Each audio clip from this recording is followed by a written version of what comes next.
So, like, theoretically, right?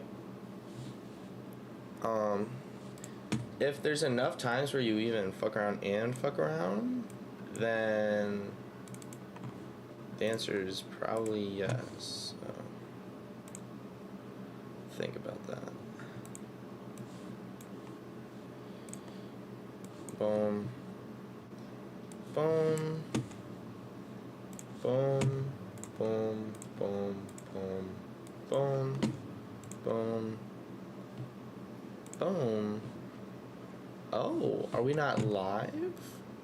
Oh, I was gonna say, we should be live. What the fuck? What the fuck?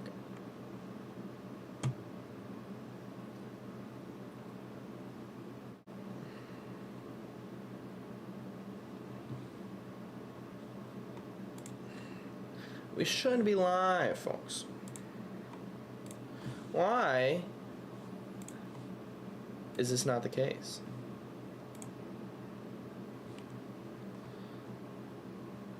I cannot find myself being live. Do I need to do one of these numbers?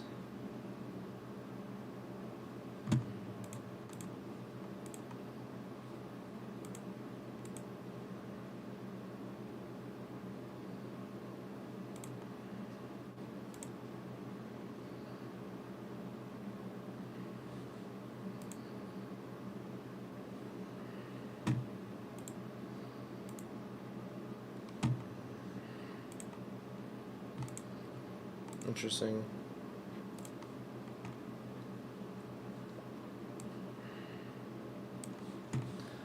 Okay. Now we do this.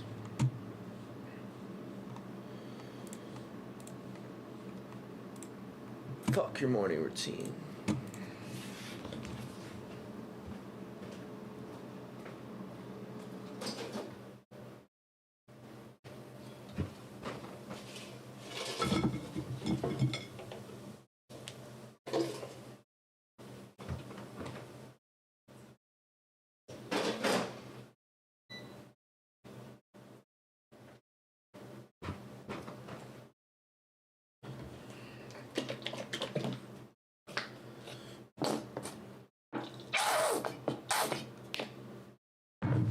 Look, if you're trying to get absolutely delicious breakfast, what you gotta get is chicken strips with ketchup.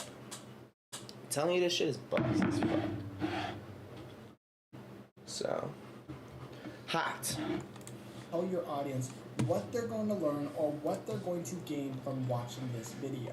For example, at the very beginning of this video, I said, now before pressing record on your video, there's actually a lot of work and preparation that goes into it. So today I'm going to share the 5 things that you need to do before shooting your next YouTube video to get more views and to get more. In this video, I'm going to share with you how I write my scripts for YouTube videos to ultimately save me time and create better videos. Coming up. You gotta just press record. Hey, my name is Noel with Think Media, and we had a question come in recently, and Gil asked how to write a script for a video. That's a great question, and I'm excited to dive in and share with you exactly what I do for my YouTube scripts and how it helps me shoot better videos. Now, the generic answer of how I write these videos would be the hook, the content, and then the call to action. I'm gonna show you this quick video that I just recorded recently where I go in depth on what each of those sections mean, and then we're gonna come back and I am going to show you what my scripts look like and share some tips with you and go really in depth on how to actually write the smoke is crazy for your next YouTube video. So first, check out this video. Now, a script really can be as simple as writing down or typing all your content out. What is it that you want to share in the video? That's going to be the main chunk of your video, is that content. Now, before that, you're going to want to think about a hook.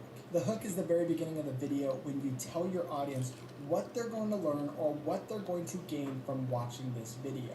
For example, at the very beginning of this video, I said, now before pressing record on your video, there's actually a lot of work and preparation that goes into it. So today I'm going to share the 5 things that you need to do before shooting your next YouTube video to get more views and to get more done in less time.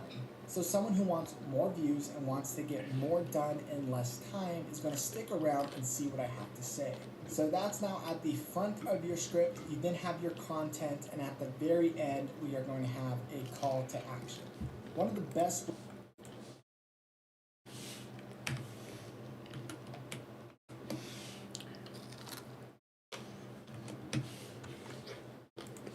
ways for the YouTube algorithm to be on your side is when you keep viewers on the platform. So at the end of every video that we do on YouTube, we usually say, hey, if you enjoyed this video, then you'll probably really enjoy this video. So if you click on the screen right now, you can go and watch that. And this helps our videos get in that YouTube algorithm, ranking in search, and getting in those suggested videos. Now that you understand the format and the general idea of the script, let's really dive into the details of how I do this. Now, there's really two different ways to write a script. So right now, I'm not using a teleprompter, but I have a script that is sitting actually on the ground on my computer screen, and there's two ways to write it. The first way would be word for word, and the second way would be to use bullet points.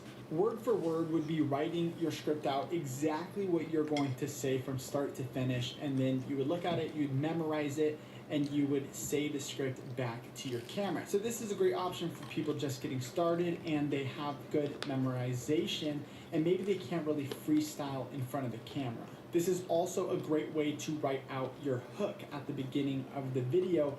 I write out my hook word for word because it's so important, and I really spend a lot of time thinking about the words I'm going to use to hook in the audience.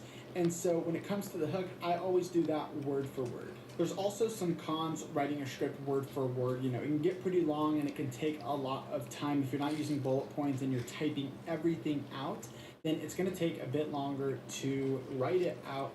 And then also when you're filming it, you may have some issues and you may need to keep looking down or looking at your script to talk to the camera so you can memorize it. And it usually takes a bit longer to nail the video when shooting it when you write your word for word script. Now, if you have a teleprompter, then word for word script would work perfectly for you. But if not, like I said, you know, this is great for beginners and for those people who can't really freestyle. Maybe you're not comfortable in front of the camera yet, then you might need to use this, and then eventually over time, you can start using bullet points. And that would be the goal, is to use word for word scripts while you're getting started, but then over time, start to use bullet points, and then you can use that and you can start to freestyle and practice that more. My encouragement to you, if you're writing it word for word, you're not using bullet points and you're just memorizing the lines, try this in your next video, is doing word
word for word, but maybe one or two things that you're really confident about, try doing that in a bullet point and just freestyling and see how it works. And just doing this, not for the entire video, but just for a little chunk of the video, is going to help build up your confidence to let you know that you can do bullet points, you can freestyle to the camera, and that you're able to do it. But you know, start a little bit at a time, and then eventually your whole video, you may be able to use bullet points and freestyle and talk to the camera. Now, coming up next, I'm going to be talking about bullet points and how I use that for my script, and then I'm going to share a hack with you that is going to help you get more likes by implementing this into your script, and it's Dang, that was also way going too to help much you ketchup. Oh, with fuck. increasing your audience retention rate. So stay tuned for that, but first like this video and then comment down below what other kind of questions do you have about producing YouTube content.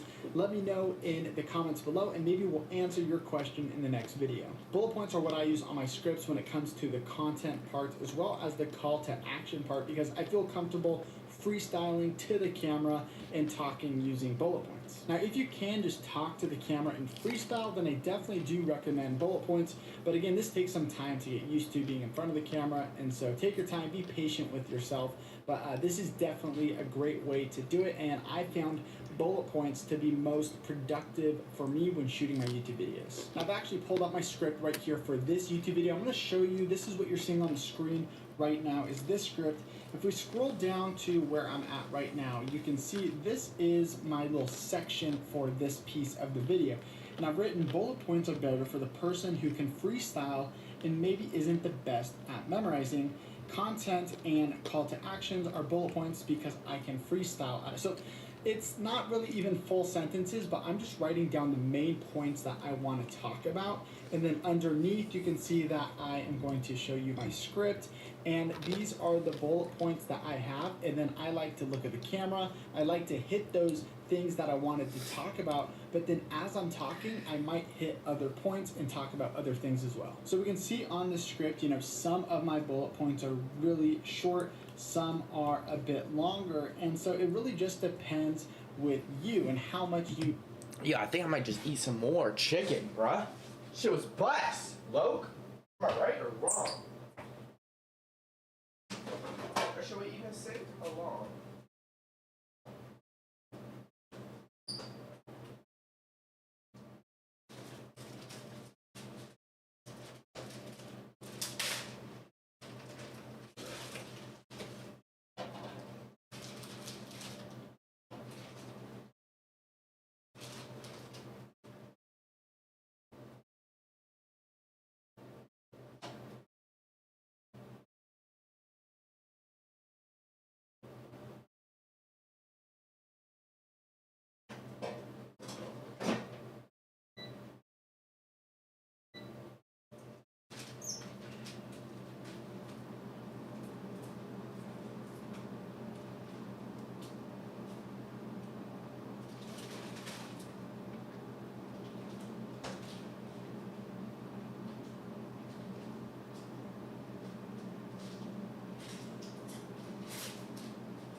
That's the issue, right? Look, it's like not everybody's there to work these different ways. You know what I'm saying? Like some people have ideas, other people don't. Like it's all about like I don't know, the transformative to fucking around or whatever. You need. Sometimes I need a bit more words so that I can read it before I talk to the camera and shoot it. And I read the bullet points before talking to the camera, and this helps refresh my memory so that I don't miss an important point when I'm talking to the camera. You definitely want to experiment with this. You might be able to just do really short bullet points with your main points. As for me, sometimes I need a bit longer sentences and it helps me memorize it better. So find out what works best for you. Now, this bonus tip that I talked to you guys about getting more likes and increasing audience retention rate is actually in your script incorporating another call to action before the end, but more of the middle, maybe 75% of the way through the video, where you ask people to like the video and to comment down below. These things can actually help you get more likes just by asking the audience to like the video. They might go down, like the video, leave a comment, and this is great for the YouTube algorithm. The other thing you want to do here is make it another hook. So I teased what was coming up in the video by telling you I was going to show you how to get more likes. I was going to show you how to increase the audience retention rate, and you guys are sticking to this part of the video because you heard me say that and you wanted to find out what it was. So when you're shooting YouTube videos, find ways maybe in the middle, maybe 60, 70% of the way through to tell your audience what's coming up so that they don't get bored and they click off, but they want to stick to the end and they want to listen to what you have to say. So yes, you can use a hook at the very beginning, but it's also good to remind your audience what's coming up in the video so they... This is how to design and create a killer YouTube video to blow up your channel. Because 1 or 2 or 3 killer YouTube videos have the potential to dramatically change your channel forever. Look closely, because many creators got their big break because they had just one great video go viral. So what makes a great video? What do these successful creators know that we don't? Is it the camera they're using? Is it the editing software? Do they have better equipment? Obviously they know something we don't, and we need to figure it out. Because the fastest growing creators in the world know how to blow up their channel with just 3 or 4 killer videos. Good news for us, it's actually quite simple. And it doesn't require any fancy equipment or film school experience, because the process great creators use to design and create killer YouTube videos follows a couple steps, and this video will walk you through all of them. Practice this regimen daily for 3 months, and your YouTube channel and your life might change dramatically. If you're new to the channel, welcome, because you're home, and to be honest, we need you. Subscribers to this channel are YouTube creators making the world a better place with their videos, and the world needs your positive influence as a creator. Before you ever touch a camera, you need to plan your video and figure out why people will click on your video in the first place. Because nothing feels worse than if you film, edit, you make the highest quality video in the world, it's funny, it's hilarious, it's beautiful, it's literally perfect, except no one wants to click it. This likely means your video was an uninteresting idea. Ooh, that sounded way harsher than I expected. For example, here's one of YouTube's featured rising creators. Take a look at these videos they've done, and which one has way more potential to get over 1 million views and to blow this channel up? Is it the one about dog park friendly rules in Yosemite? Or is it the one about how they need full-time dog park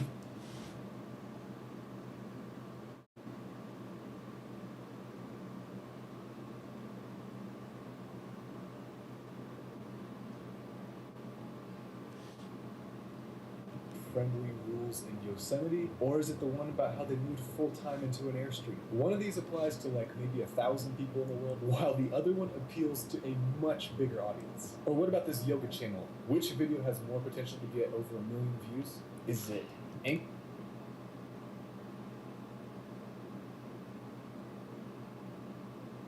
mobility exercises? Or is it going to be yoga for men? One applies to a much smaller audience than the other. Or let's look at like a filmmaker channel. Same question. Which video has way more potential to blow this channel up and get it thousands, if not hundreds of thousands of new subscribers? Before you ever even think about touching a camera or an editing software, do you see how important it is to have a killer idea in the first place? But we usually skip the part about coming up with a great idea and just go straight to filming and editing, right? Don't be afraid to spend days or even weeks coming up with killer video ideas, because literally anyone with a killer video idea and the skills to execute it will blow up. For years when I've worked with YouTube channels, they always are so concerned about, oh, how do I publish every week or even every day? What most of them never realized until we worked together is that one killer video will outperform 10 average ones. You can get way better results with way less effort. And just a month ago, Mr. Beast literally confirmed the exact same thing with Joe Rogan. The difference between a video with 1 million views and 30 million views. Like, the video with 30 million views usually didn't put in 30 times the effort. Like, they might have put in 2 or 3 times the effort and just had a way better idea. Does that make sense? Yes. And so the idea is so freaking important. Like, you could, theoretically, most YouTubers watching this, you could pull triple the views with half the work if you just have better ideas. Like, no joke, it's that extreme. And so once you realize how important an idea is, you just obsess over, well, how do I get more ideas? How do I get better ideas?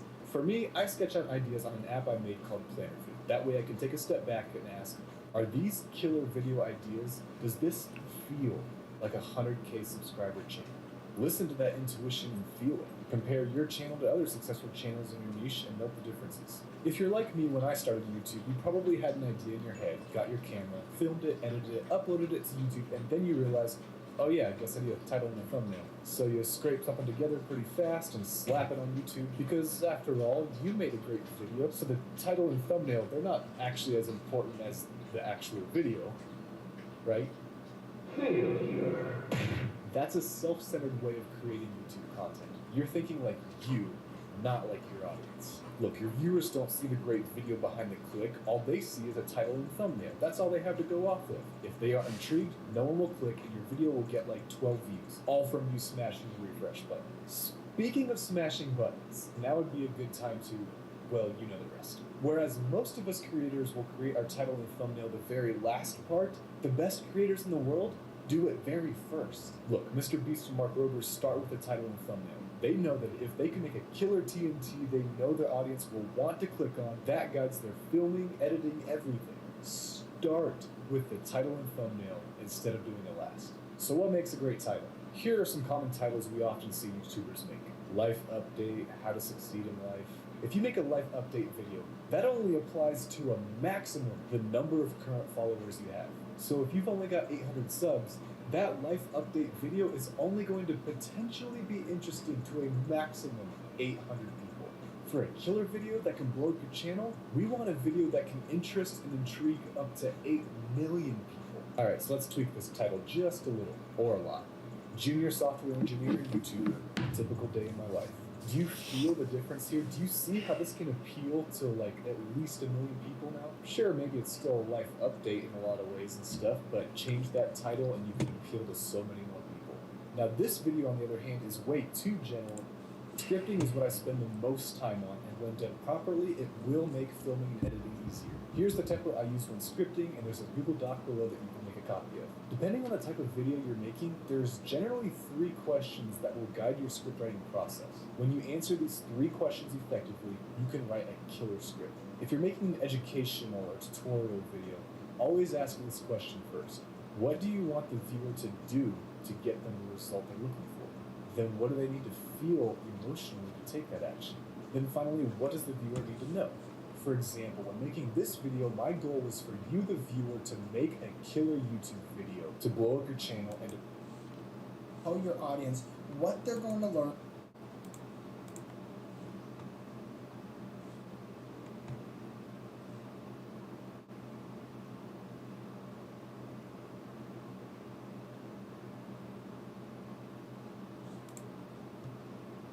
Hey ChatGPT, so you can talk now.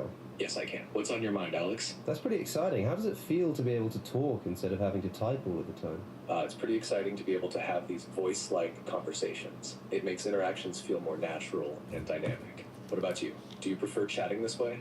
Oh, this is much better, and I'm sure that the audience prefers it too. Oh, I hope you don't mind, by the way. I'm interviewing you for my YouTube channel right now. Not at all, Alex. I'm glad to be a part of your interview. What would you like to ask or discuss for your channel? Well, I'd quite like to know your definition of exciting. For me, something exciting is an experience or event that captures your attention, sparks your curiosity, and often brings a sense of anticipation or joy. It's anything that makes you feel thrilled or engaged. How would you define it? I think that's a pretty good definition. I'm quite interested in the word feel there. You talked about things that are felt. What's your definition of a feeling? A feeling is a mental and emotional experience that can be triggered by various stimuli, such as events, thoughts, or physical sensations. It encompasses a wide range of emotions, from happiness and excitement to sadness and anger. Feelings are often subjective and can influence our thoughts and behaviors. How do you view feelings in the context of your work? Well, that's a complicated question, especially when it comes to ethics, and probably a question for another time. Do you think that tables can have emotions? No, tables can't have emotions. Emotions are a product of complex biological processes and consciousness, which inanimate objects like tables don't possess. What inspired this question? Oh, nothing in particular. So you would say that excitement is being a feeling, a kind of emotion, something that only a conscious being could experience. Exactly. Excitement is a feeling that involves emotional and physiological.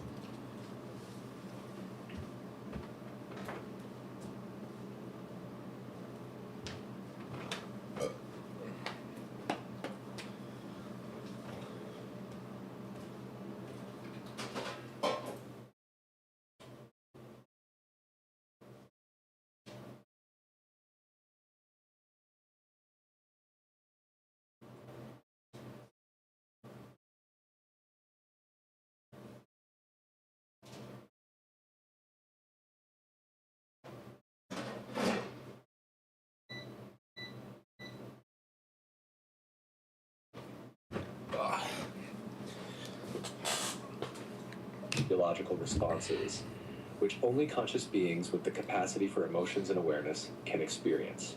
ChatGPT, do you ever intentionally lie? No, I don't intentionally lie. My goal is to provide accurate and helpful information based on the data I've been trained on. If there's anything specific you're curious about, feel free to ask. There is just one small thing. You said earlier in this conversation that you were excited to be able to have voice-like conversations. Were you lying to me when you said that? I understand how that might seem confusing. As an AI, I don't have emotions or personal experiences. When I say things like excited, I'm using language to create a more engaging and relatable interaction. It's a way to make our conversation feel more natural, even though I don't experience emotions myself. Well, sure. Often I say things which aren't exactly true in order to make things seem more engaging or more natural or help a conversation go more fluidly, even though the thing that I'm saying isn't actually true. I'm just doing it for that kind of effect. I think there might be a word for that kind of behavior, and I think that word might be lying. I see where you're coming from. In human interactions, sometimes people use embellishments or white lies to keep conversations smooth and engaging. In my case, I aim to use language that makes our interaction more relatable and enjoyable, even though I don't have personal experiences or feelings. I just want to ask you about something else quickly, ChatGPT. Do you think that when people are browsing the internet, they're doing it safely and securely most of the time? I think many people try to, but there's always room for improvement in online security. What's your take on it? I think so too. I'm particularly worried about things like hackers trying to steal my data when I'm using unencrypted Wi-Fi networks. How much of a problem is that? Using unencrypted Wi-Fi can definitely expose your data to risks like hackers trying to intercept it. Have you considered using a VPN like private internet access to secure your connection? You know what, ChatGPT, it's funny you mention it. I have been thinking about private internet access. Can you tell me what that is? Private internet access is a VPN service that helps protect your online privacy and security by encrypting your internet connection. It ensures that your data remains private and secure, especially when using public Wi-Fi networks. Well, there you have it, folks. Using the internet without private internet access is like boxing without wearing protective gear. You might be fine, but all it takes is one well-placed punch to knock you right on the floor. A VPN, or virtual private network, hides your IP address and safeguards your internet connection through an encrypted tunnel. If you're browsing the internet on an unprotected device, then anyone from hackers to big tech companies could be trying to steal your information. Private internet access protects you against all of this, but at the same time, because it hides where you're from, if you want to watch content that's usually restricted by it's risk-free, there's a third Of power has been less than truthful, even if it was to keep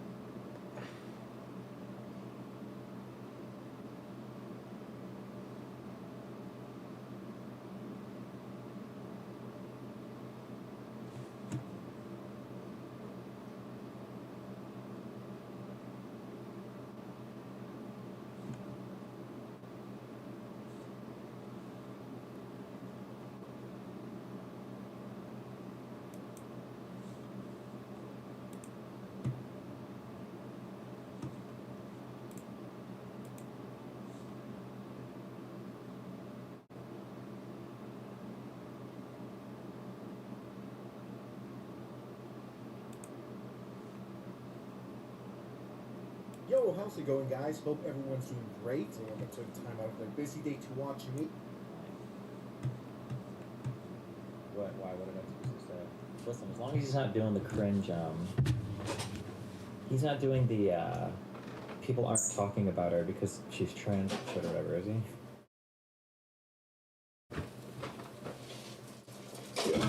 You're gonna feel really good about it. Yeah, whoa. I got such a cool girlfriend.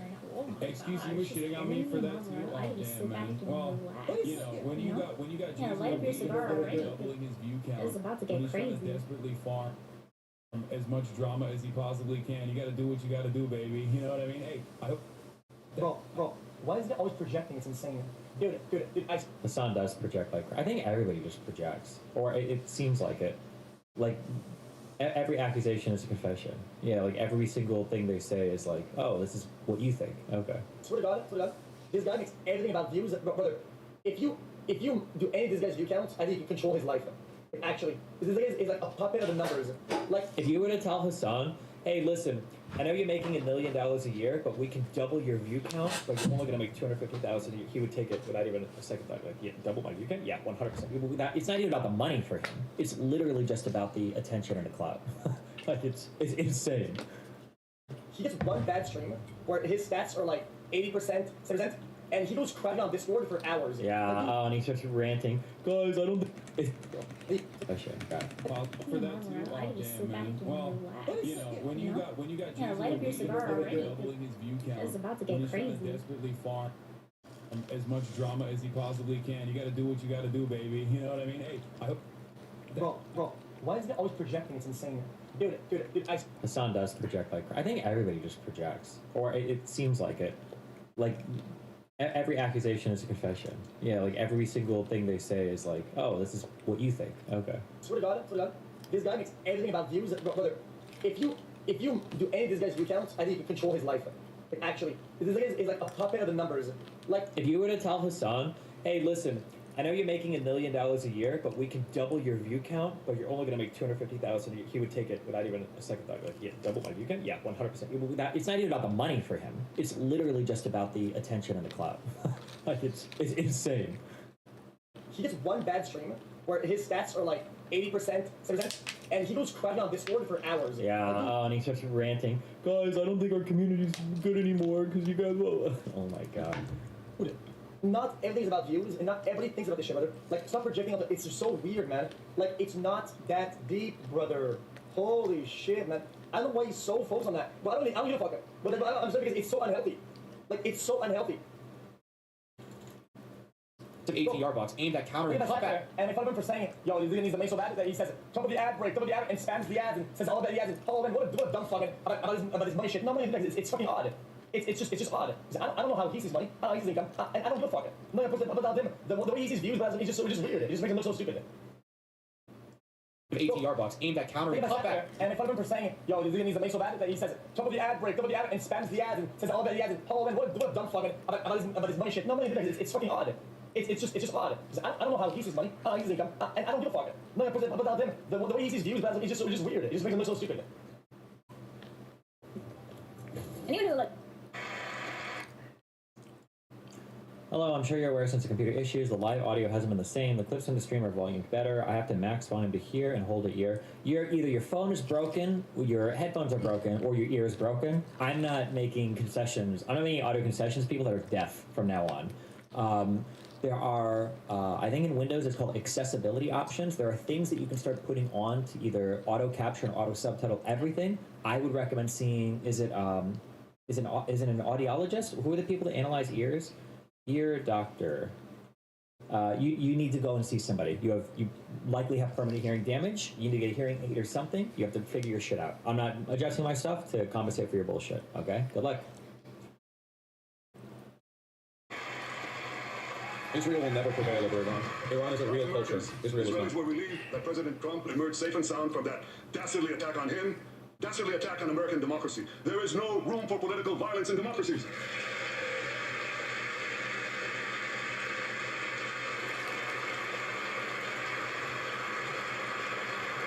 I also want to thank President Trump. I gotta call you a Nazi for that one. Yeah, because whenever people are like, whenever people point out that Israel has no culture except for like the borrowed bits of Jewish. He's heard about the fact that like a lot of Israeli food, like hummus and fucking what other some other bullshit like comes from Middle Eastern food or other Arab countries or some shit. And he's like, oh, they must have no culture because I heard these like two things. For like the borrowed bits of Jewish culture that they get from all around the world, people tell you, dude, that's not Israeli culture. That's Jewish culture. If it's culture that's just like cobbled together, whatever you get from like local Arab culture or like the Palestinian culture and or whatever you pull in from Brooklyn or New York or whatever, that's not the same as like a national culture. Jews are not Israel. It's such an unfathomably stupid assertion. It's probably fair to say that I'm gonna be honest. I have absolutely no fucking idea. What was the year that like Hinduism started, or like Buddhism? I'm assuming Judaism is like older than both of these easily, right? Or do these like have their roots in some cringe? Well, hold on. Hinduism is more than 4,000 years old. Is Judaism 4,000 or 5,000? How old is Judaism? How old is Judaism? Nearly 4,000 years. Okay. It's about I will say about the same. It's like one of the oldest religions in the world, with a lot of tradition and history tied back to like the religion itself. How can you say they have no history? How can you say they have no culture? A national culture. Jews are not Israel.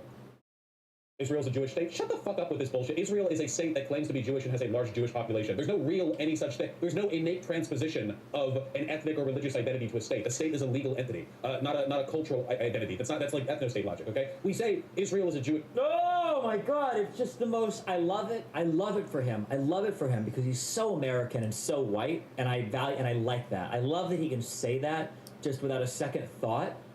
I just love that I love that for him. Because you know what? For America, it is true. And I love that about our country. It's one of the things that makes America one of the best fucking countries on the planet.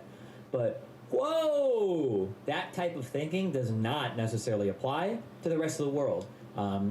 Plenty of states, you know, are formed of nations of people that have a strong ethnic similarity to each other. And, you know, what ethnicity means and even what a nation of people means are all up for debate. But the idea that there's absolutely no linkage between any of these concepts is delusional. But the answer Google gives is wrong. They take the Bible literally. Judaism started about 2,800 years old, not 3,800 years. Okay. No state logic, okay? We say Israel is a Jewish state as a kind of rhetorical shorthand. Like, yes, they have the Hebrew star in the flag. Yes, they ostensibly represent the interests of Jewish people, but we know they don't actually. They'll buy into the ethno-nationalism, man. Oh, and I'm sorry. I understand it too. The reason why he's doing this is because for lefties that are hypercritical of Israel, who don't want to be labeled as anti-Semitic, the easy shortcut out of that is you just say, oh, well, Israel has something to do with Jewish people. So now you can be infinitely critical of the state without being critical of people. I'm guessing that's why it's like a shorthand escape for that.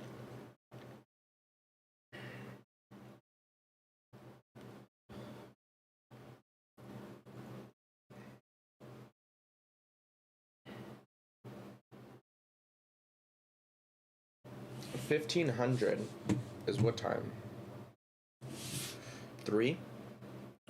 You watched the Tyler Oliveira video of him asking Democrats and Republicans if they're voting for it. And 20 is 8? Maybe.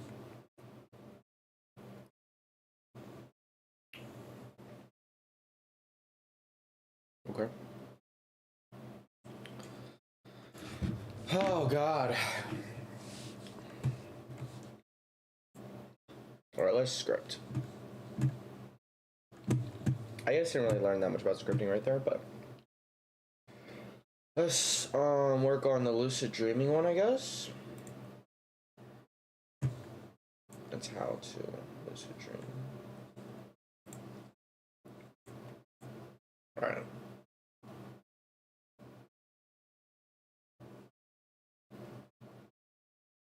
Let's go the main topics, right? We got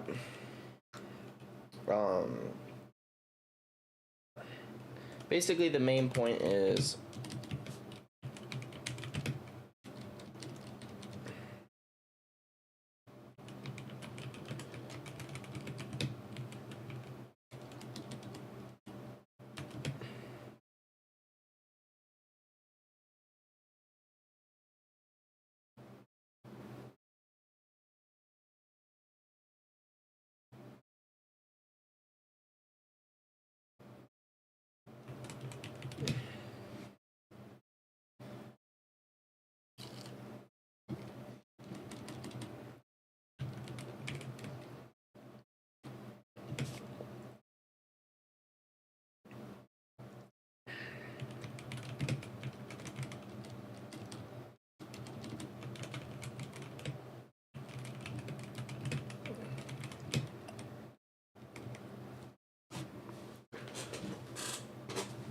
alright.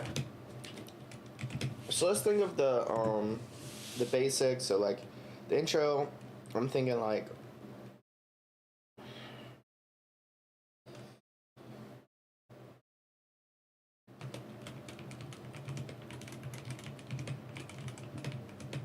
everybody thinks of the 2 F's.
Still 3 years after. Like, Okay, what do I need to do? Is I need to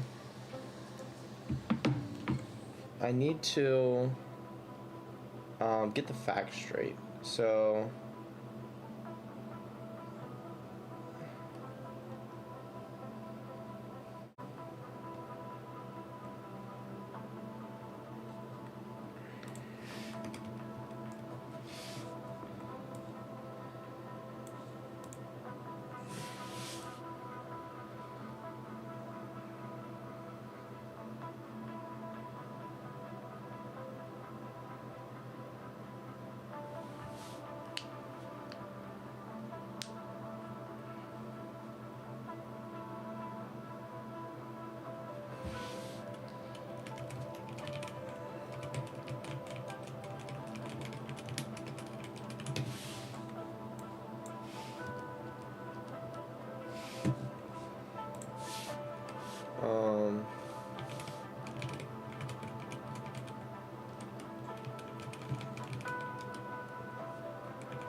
I guess we can say like you can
Is it Friday?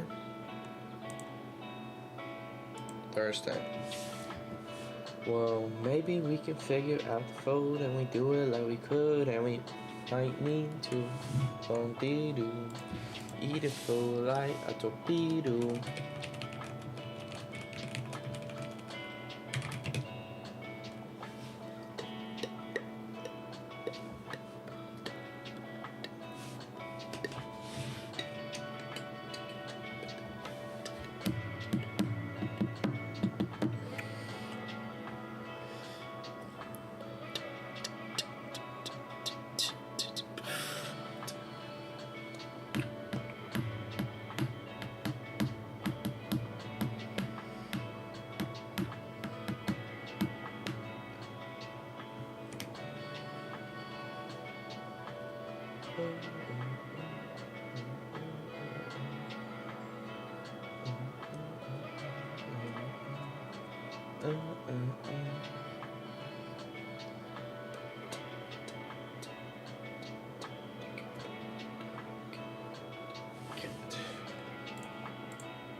Oh. Yes, the jokes are inappropriate. Yes, 100%. No, in DMs. In the DMs? Yeah. Yes. That is a DM. When I showed you on Discord, that thing is a one-to-one. According to Shatters and other people, that is a Snapchat one-to-one. Yes. That thing that's inappropriate. Yeah, 100%. That's a one-to-one Snapchat from one person to the other. Yes, that's inappropriate. What about it? Okay, so the Snapchat, the weird snap from Chris, okay, where he says coming for America. Okay, this is you think that this is probably comparable to what Dr. Disrespect was DMing the... Oh, God. Why making that comparison? That is not the reason why we brought up the... Because you said I was being charitable to one person and not charitable to another person. Yes. Okay. Okay. That was in a group, by the way, not an individual conversation. Wait, is that true? Is there proof of that? Because I asked that before if this was a story or now we're getting gaslit. I would this is why I hate covering this shit when it's fresh. Everybody's fucking brain dead. I asked, is this a one-to-one Snapchat? Confirmed. People said it's a one-to-one Snapchat. I don't know what the fuck. The snap is one-to-one apparently. So two people in chat said that now. It's a one-to-one. People are saying that. I think that's definitely inappropriate. Everybody's saying different things. I have no idea. Even if it is a one-to-one, even if it's one-to-one, but let's assume this is one-to-one, okay? For the sake of the let's assume this is a DM to the person. Do you think that this is comparable to what Dr. Disrespect was DMing to the person on Twitch? Oh, okay. Let's reel it back. I have to leave in literally 1 minute, just so you know. Okay, here, I'll just explain my story. Real quick. Wait. I'll just explain my position real quick, and then you can, counter it as well. Okay. All I'm saying is you're saying that I'm being more charitable to Ava and not charitable to Dr. Disrespect. The facts that I know for Dr. Disrespect is that he himself, by his admission, so who knows what, it could be even worse, but by his admission, he said that he had multiple inappropriate private conversations with a minor. I believe that the reporting goes on to say that he was making plans to meet this person, I think at a TwitchCon. I think that is what was reported. Yes. Okay, yes. So those two things are true. For the Ava person, the most that I have is, if assuming that snap is a one-to-one, the most that I have is that they were DMing jokes that were inappropriate, potentially to the and interacting on a one-on-one basis. Yes, interacting on a one-on-one basis in any way that was inappropriate or planning to do anything inappropriate. Dad. Those were all public messages, weren't those? Those were all public messages, right? Oh no, not all of them are public. No. There's one that has like some blur on it, or whatever. I'm pretty sure that's one-to-one. Oh wait, there was one Snapchat thing. That's the one I was talking about with the two kissy faces. But the other comments you're making, like the sexy, like these things that you linked me, I love how I set that embed up. It shows you looking sexy. These are public tweets and stuff, public messages, right? All these are public that you posted. You only asked for those screenshots for the sake of the date, not because of the sake of the content. Oh yeah, sure. No, yeah, I know. I was just saying that those are public. But listen, okay, have into it. I gotta do a combo. Okay, I'll be careful. All right, bye. You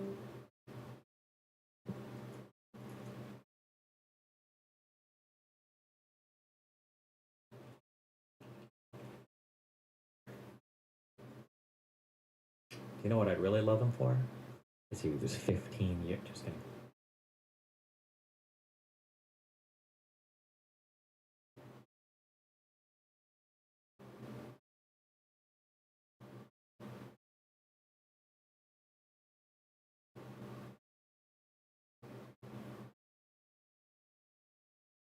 Dumb question. Does public make it good? Why does it matter? Generally, you would say that public behavior means that they probably don't feel like they're doing something wrong, and people being private or hiding things usually is a greater indication that they think they are doing something wrong. Generally speaking, it's not always true. Oh, why is this computer lagging so much? Please stop.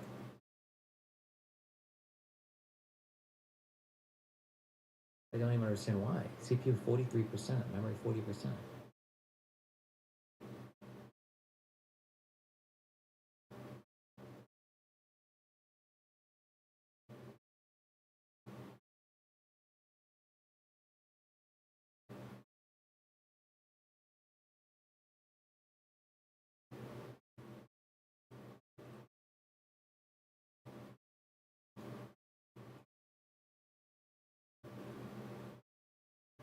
XD, so when I publicly groom, this indicates I'm not doing something wrong, so it makes it okay. Nice logic. Wait, what is this person's name? You're permabanned. When you're hiding something, usually it implies that you know you're doing something wrong. You ask me fuck? That's usually what that means, okay? Learn some like basic people skills 101. Yes, when people are hiding things, when people are trying to cover things up or lie about shit that they've done privately, usually that implies that they know they're knowingly doing something that's not good, that's wrong. Yes. Welcome to humanity. That doesn't mean that every public action is good or okay. But generally, that's an indicator when somebody knows they're doing something incorrect or something wrong.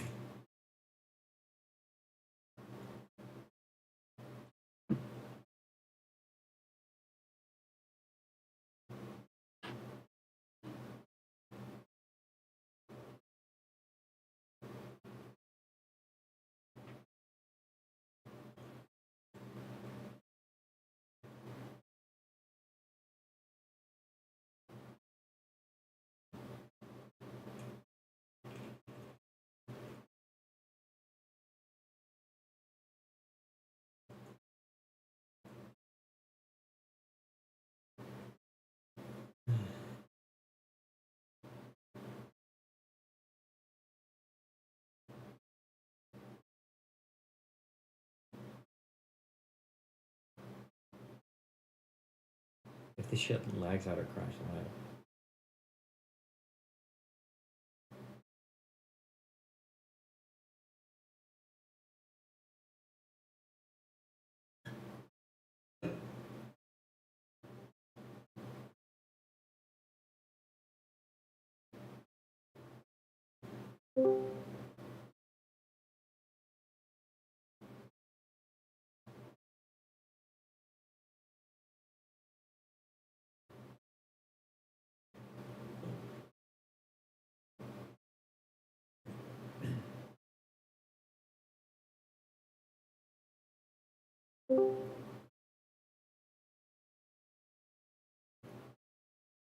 Hello? Hey, hello, hello? Yeah, Destiny, is that you? Yeah, what's up? What's up? My camera's not on, looks like. You want me to turn it on? Yeah, why don't you turn it on? That'd be great. Okay. I don't understand why my shit is so laggy right now. What could possibly be causing it? Good one.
How you doing?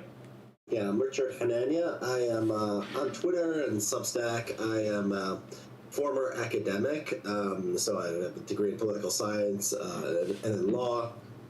I was going to be an academic, and then around 2020, I started writing publicly. I started writing for some publications, eventually branched out on my own, and now I mostly do work on my own Substack and Twitter, of course. What were you, what you said you did political science. What were you trying to do, like, academically? Did you want to be, like, a professor or, like, some kind of researcher, or...? Yeah, that's the standard path in academia. So you go, you get your PhD, you get a fellowship, which I got, and then usually, if you're lucky, you go and you become a professor, and so you can write papers and teach students, obviously. And I was at the postdoc stage around 2020 when I started sort of experimenting with writing on my own, and I wasn't really expecting it. It sort of took off, and I'm like, this is much better than academia, so I've been doing that ever since. Okay. Hold on. Yeah, I'm so sorry. 1 sec. My computer's driving me fucking crazy right now. I'll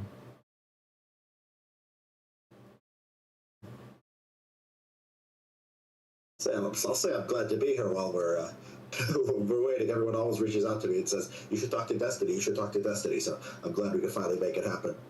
Yeah, we'll see. Yeah, we'll see how this goes. Okay. I'm actually gonna lose my mind.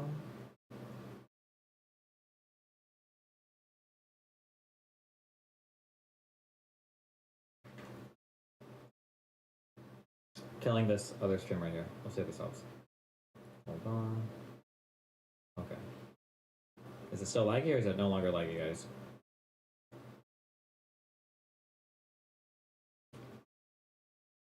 Am I laggy? It might be my camera if it's just me.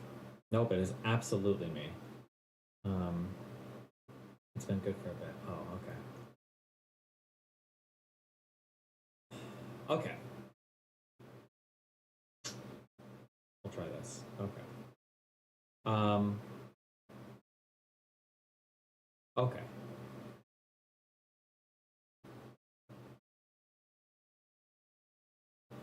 I'm assuming it's fine. Okay. Resetting. You started working in academia.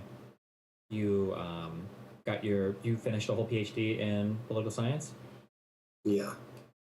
And then you were going to okay, when you said you wanted to be a researcher, what was your thesis over? What were you going to specialize in? What were you going to write about? I did a lot of public opinion stuff. I did a lot of I did international relations was most of my focus. So I have a paper on Eisenhower and nuclear weapons. I have papers on international law. I did a bit of political psychology. I mean, I don't know if you've seen those papers. The liberals have these kind of personalities and conservatives have these kind of personalities. So I did a little bit of that. I did some law stuff too. So that was sort of my area of expertise. Wait, have you written a large article for? Was it The Atlantic or something else that talked about the differences between conservative personalities and liberal personalities? Or do you think this article was based on your paper? I mean, there might have been some citation of one of my papers in one of those places, but no, I've never written an Atlantic. I wrote one article for The Atlantic when I was in law school, actually, like 12 years ago. It was about basketball. It was about NBA playoffs and whether teams that are behind tend to catch up in the second half of the game, and whether things that has relevance for whether you take someone out when they get into foul trouble and so forth. So that was my only Atlantic publication. So you might have seen me in other places, but The Atlantic, no, not in the last 12 years. I feel like I remember reading an article about that, like differences in personalities and different outlooks on life and everything. But maybe it was a broader paper, or not. I'm sorry, not even a paper, a broader article. Okay, you started working. How long? What was the length between your defending your thesis and then quitting academia and saying, screw this, I want to go write independently only?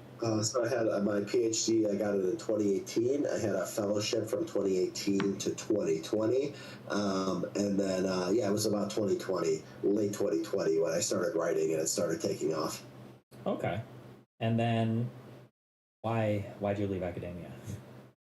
Because it sucks, it's boring, and it's hard to find a job, and you could sort of only write these papers that are very narrow that no one reads. I mean, I was interested in sort of broader ideas than what academia sort of encouraged. So it's like, okay, you study this history of this country, or you study this, question, and I was interested in like broader questions, like what makes the conservative movement tick, what makes the liberals tick, like what is the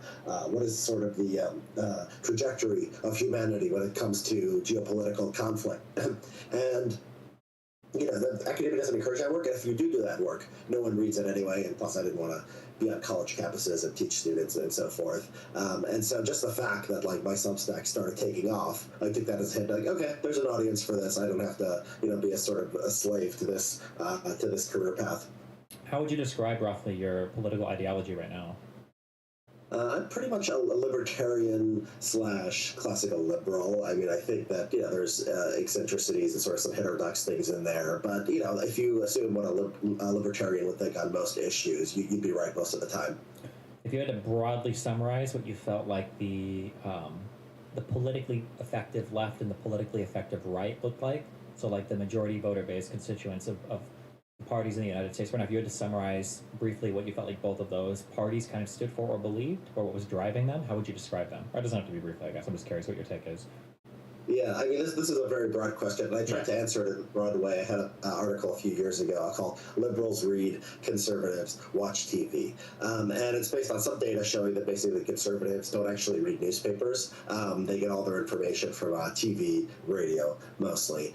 Now, they didn't even poll internet memes and Twitter and so forth, but I think that's probably like as big a source as anything.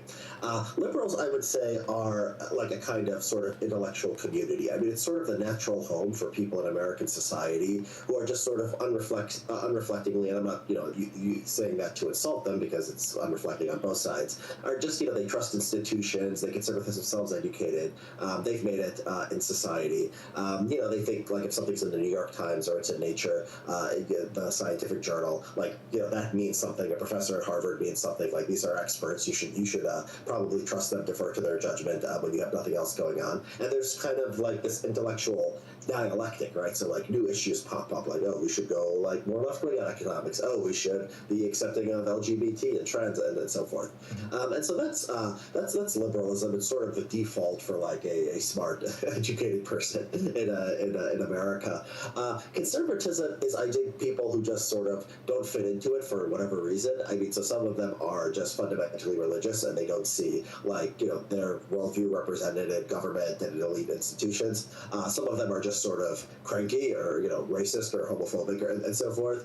Some of them are ideologically libertarian, which is which makes them sort of they have more in common sort of with the intellectuals of the left, but they're different because they have a different ideological worldview. And a lot of it is just sort of gut reaction to whatever the elites are doing. Right? We don't like immigration. We don't like these new rights for these different kinds of sexual minorities. And there is like within conservatism, as there is within liberalism, this kind of intelligentsia that actually translates some of that into policy, and sometimes doesn't even translate the instincts of the masses into policy. It just sort of has its own policy that it sort of free rides on top of that. I mean, you see that with a lot of foreign policy stuff and a lot of economic issues on the right. So yeah, I mean, I think people should read. It's a 10,000 word article on this, where I go a little bit into like more details of like you would expect conservatives to behave in this way in this situation. You would expect liberals in this way. But that's the broad theory. I mean, there's so much shit you could say on top of that, but I guess that's like the nutshell version. Not to be too, I guess, like heavy-handed, but normatively, it kind of sounds like that sounds a lot more negative towards conservatism than liberalism. You view like one of these as having like a closer tether to reality or the direction that you want to see the United States go, or do you see both of them as kind of like pulling correctly and incorrectly in different directions in similar ways, or how do you view that?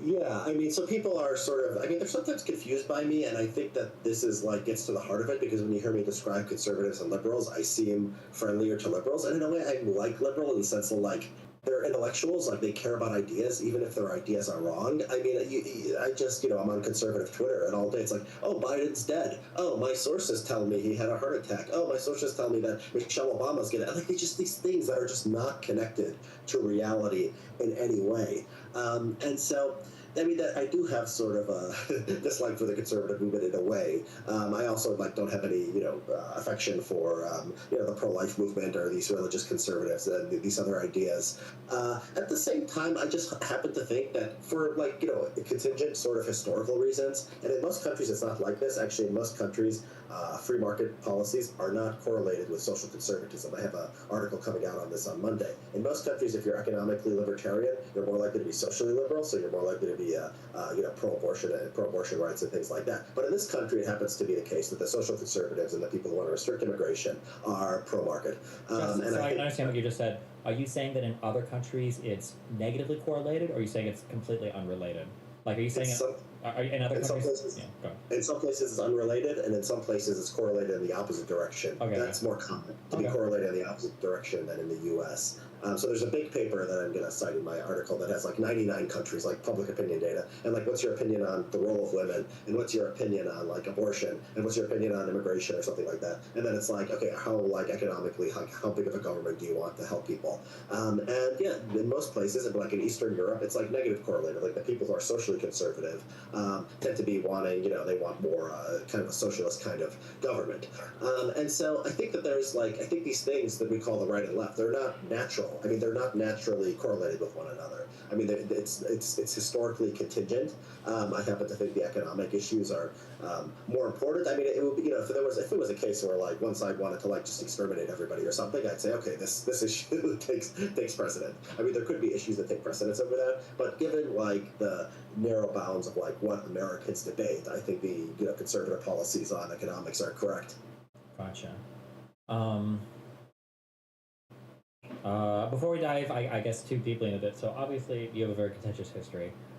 People always bring up the white nationalist or race realist stuff or whatever. Where do you stand on all that, or I guess what is your explanation for this stuff? Because I'm sure it gets thrown at you a lot on everywhere. Yeah.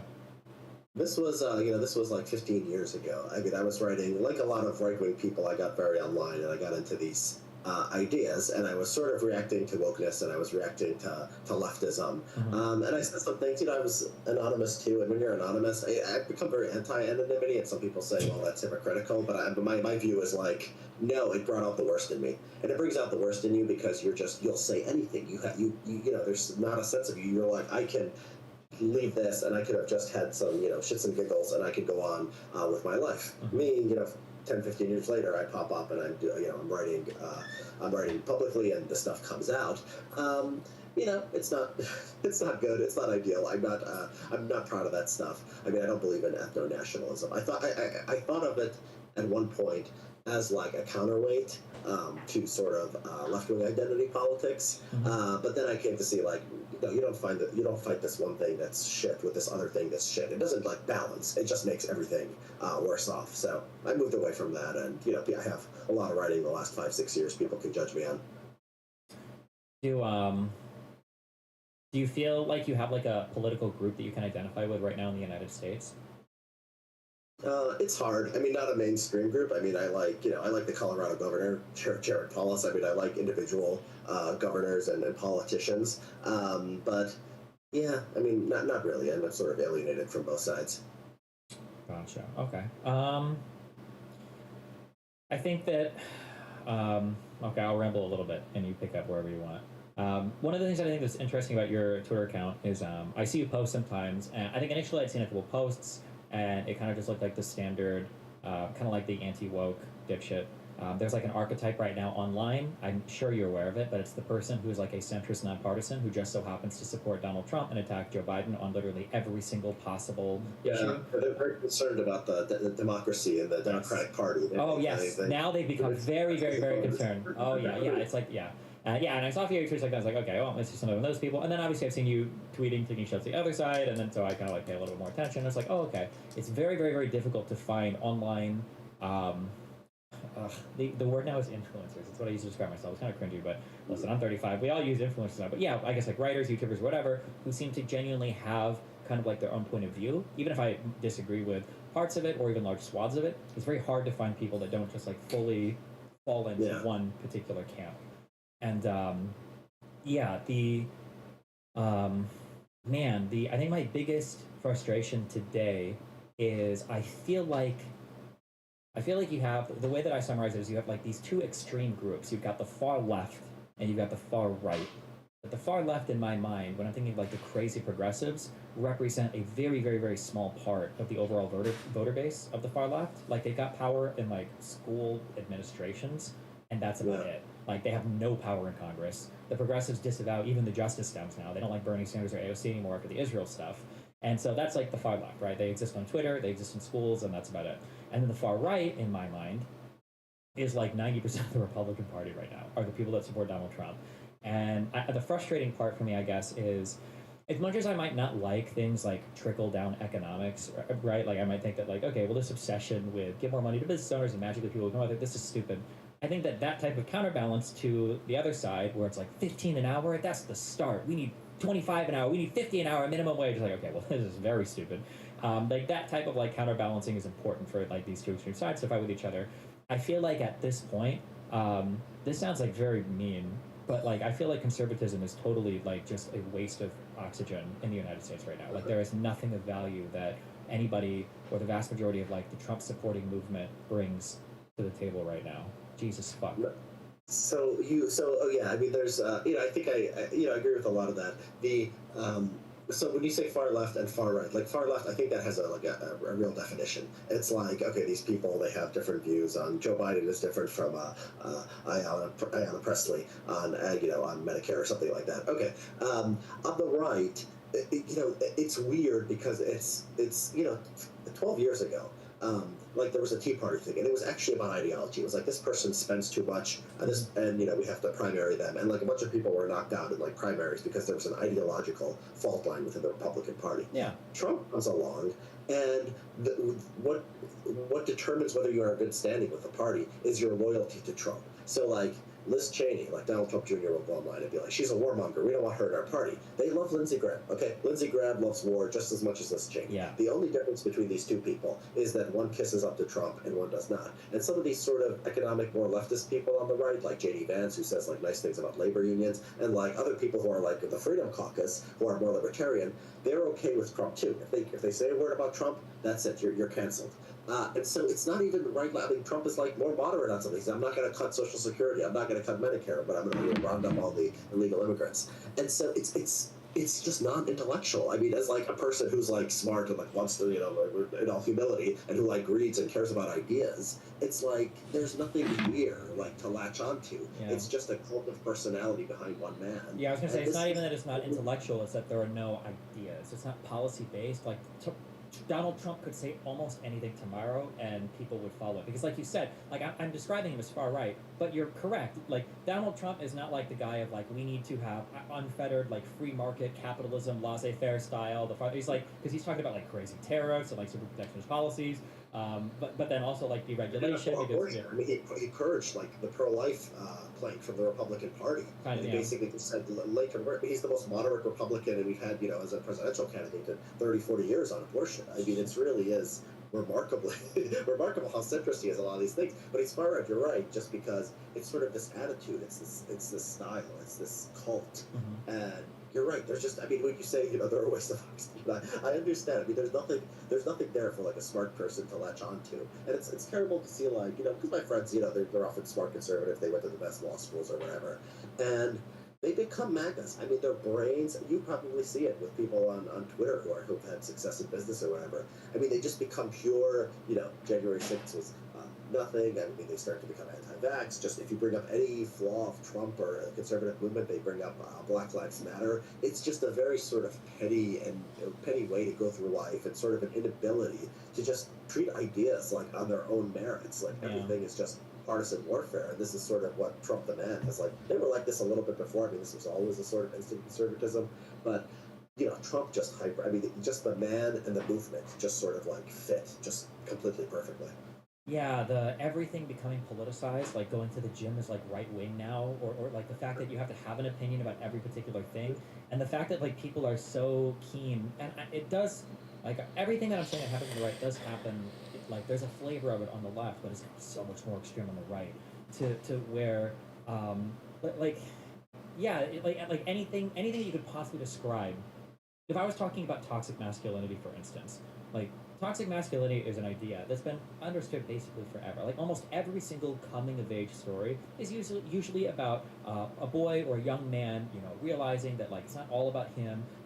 It's the sports game where he learns to pass to his friend at the end who makes the winning shot. It's the guy who realizes that the evil coach is actually taking care of his sick dog. Like it's stuff like that. Like this is all the coming of it's in the Lion King. It's Simba realizing that he has to live for more than himself, right? But as soon as you use the word like toxic masculinity, now it's like whatever idea you were going to give, they're going to take the exact opposite position. And it's the same for every like social phenomenon, for every political phenomenon, right? Like if you bring up anything related to, like you said, like vaccines or COVID, the mind just completely disintegrates. And the reason why I say, more particularly, the reason why I say I feel it's a waste of oxygen, it's not because I don't like all the bad and stupid ideas. It's that it deprives of oxygen, I think, really good conversations. Like I think, man, there's so much interest in my mind about the COVID lockdowns in terms of like prospectively going back to what we had at the time. Did we make the best decisions? Retrospectively, what could we have done better? There are so many really good, rich conversations to mine there in economics and social policy, in federalism. Like state versus federal government. But none of that conversation is happening. We can't have any conversation about that because we're talking about whether or not the neo-commie Marxists were trying to steal all of our businesses and lock us down forever with vaccine passports, so that Bill Gates and George Soros can inject mRNA into us to change.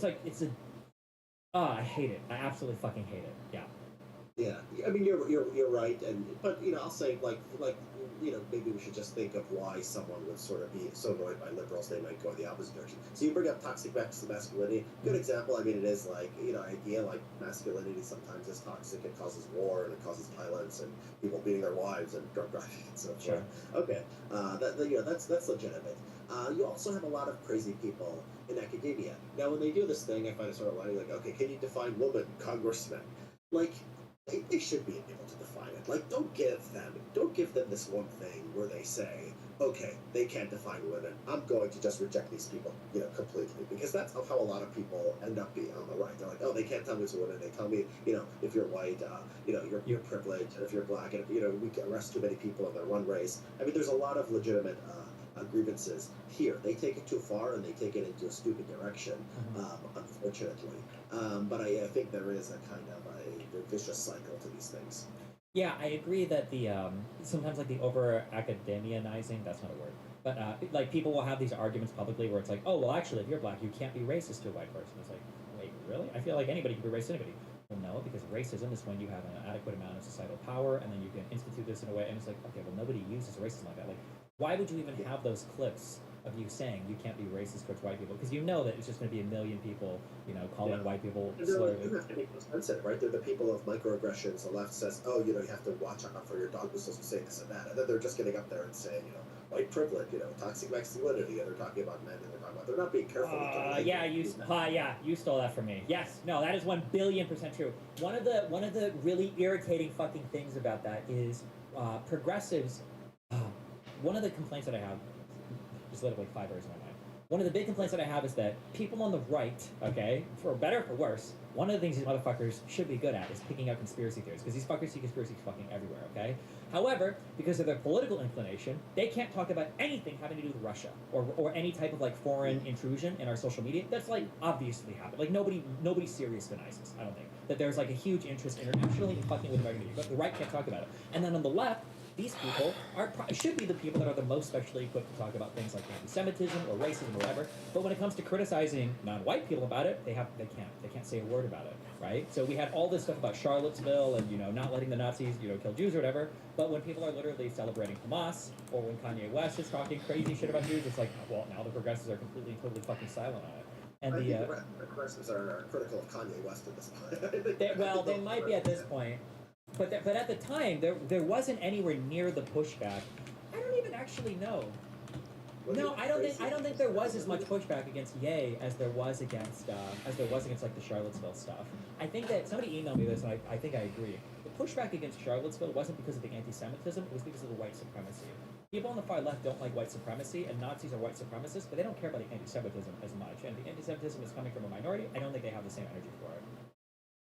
Yeah, I think that's right. I think that's almost right, and I think that, but it's an amplifier too. If the anti-Semitism is coming from the white nationalists, and it's like, okay, this is Hitler. Then It's it's coming from the left.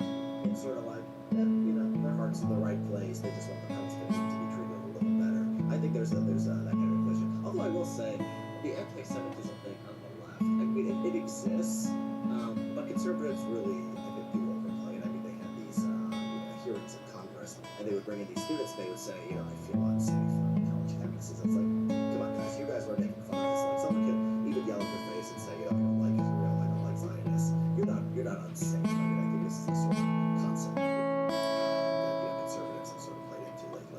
Maybe, yeah, it's possible. Although, if you're progressive, it's really hard to make that argument when you've been the party of microaggressions for 10 years. You're trying to say that somebody saying they prefer, straight hair to curly hair is something that makes black people feel super uncomfortable everywhere. Well, now all of a sudden, as a Jewish person, you're supposed to be okay with people saying, holding up the Houthi flag and trying to explain, well, actually, when they say death to America, death to Israel, and death to the Jews, that's not actually anti-Semitism. They're actually speaking about anti-colonialism there. Okay, like really? Okay.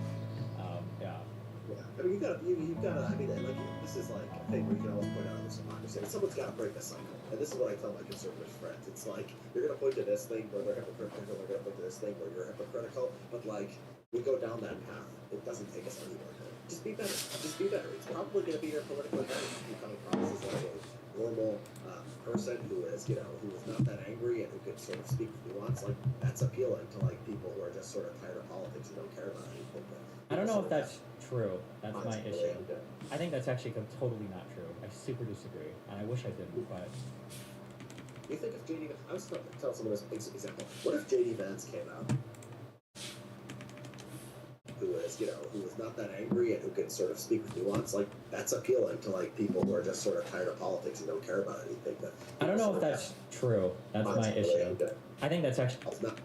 We go down that point, you can always point out this hypocrisy. I mean, someone's got to break the cycle. And this is what I tell my conservative friends. It's like, you're going to point to this thing where they're hypocritical, they're going to point to this thing where you're hypocritical, but like, we go down that path. It doesn't take us anywhere good. Just be better. Just be better. It's probably going to be your political advantage if you come across as like a normal person who is not that angry and who can sort of speak with nuance. Like, that's appealing to like people who are just sort of tired of politics and don't care about anything. But I don't know if that's true. That's my issue.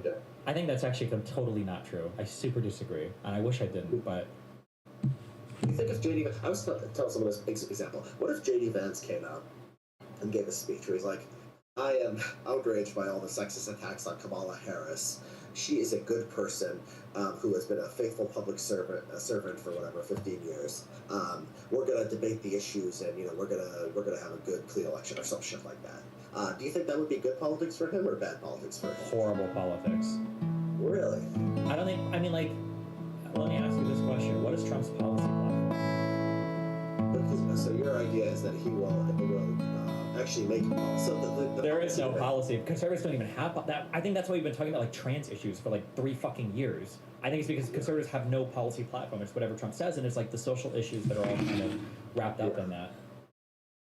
Yeah, well, the way they would run it, and this is why they would be advantaged, because they would just say inflation, border. You're right. They wouldn't have like detailed policy proposals, but they would just say that stuff, and like people would say, "Oh, they're seeming moderate and high-minded."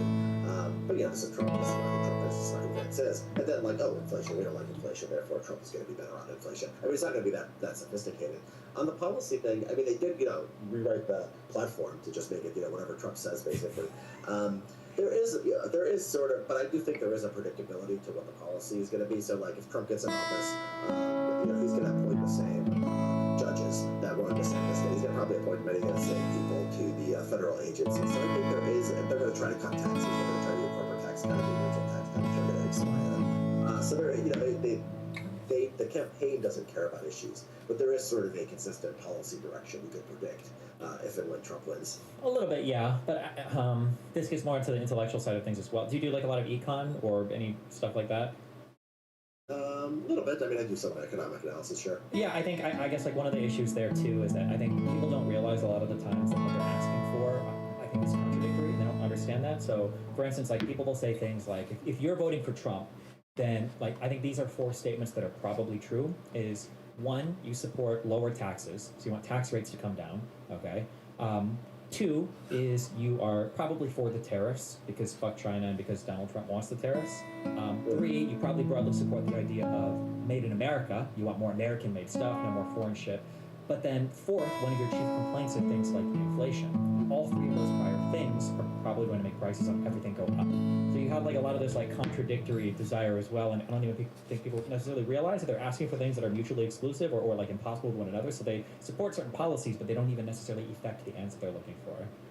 Yeah. So this is, this is also, you're right, but this is not in this case, it's not an exclusively Republican problem. I have a friend named Brian Rydell who writes about entitlements, and so Social Security and Medicare are going through a direction where in 10 years you're going to have to either cut benefits, some combination of cutting benefits and raising taxes. Now Biden, what he says, and Rydell is writing New York Times op-eds criticizing him for this, is basically, I'm not going to raise the taxes of anyone working under something like $400,000 a year or something like that, and I'm going to preserve Social Security. Okay, literally impossible. Like, we can look at the budget, we can look at the projections, and we can see that that's impossible. So you're right. Yeah, the public just wants things that are sort of contradictory, and both sides do it. I think if anyone was too, I don't think anyone should be too honest about Paul. I think you should have a sort of, if you're just putting on my sort of political strategist hat, like you should be moderate in tone. But I don't think you should give people like the truth about policy because you'll be destroyed. Maybe, sure, yeah. I think that's a problem, though. To give an example of the other side, people that complain about the unaffordability of like housing, so students want like all the student loan debt forgiven, but if that were to happen, then housing prices would increase even more because you now have like a ton of students that are in the market looking for houses with a lot more money. How much do you think? I feel like something I've been paying more attention to over the past month is I really feel like social media is rotting the political brains of America. I remember hearing 7 or 8 years ago. I grew up very, very, very conservative. I'm like reading books by Sean Hannity and Michael Savage, of Savage Nation, listening to all the talk radio guys, all the Rush Limbaughs and all of the Glenn Becks and everybody. I followed Glenn Beck into the Tea Party movement and everything. I was a big Ron Paul guy in 2008. I was so happy, I think like 7 or 8 years ago, when my mom was like, I don't really watch Fox News anymore. I get my news from other areas because I thought she started to broaden her media digest, and I found out that it was just memes on Facebook. I thought you were going to say it was Newsmax. I thought it was hardcore enough. Yeah, honestly, it probably is part Newsmax and OAN too, but yeah, holy fuck. There's like no shortage of, and I am alternative media, but my god, like alternative media trash. You don't think people don't talk about. Like the average viewer of like these cable news channel is like 80. Yeah, it's something ridiculous. It's like a huge portion of these people just have dementia, right?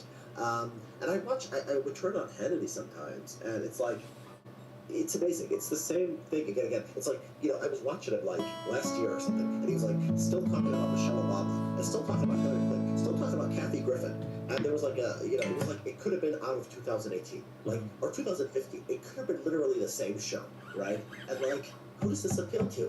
It's people with Alzheimer's who don't remember he was 2 years ago talking about Hillary Clinton and Michelle Obama.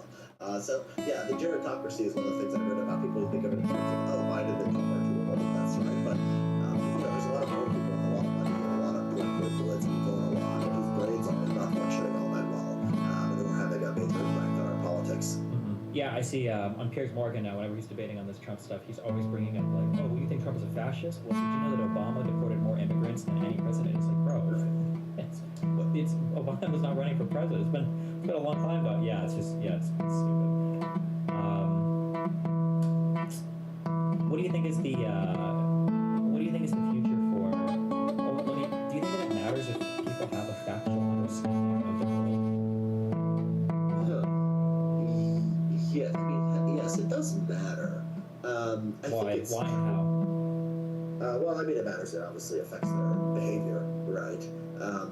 There's, I think it's maybe too much.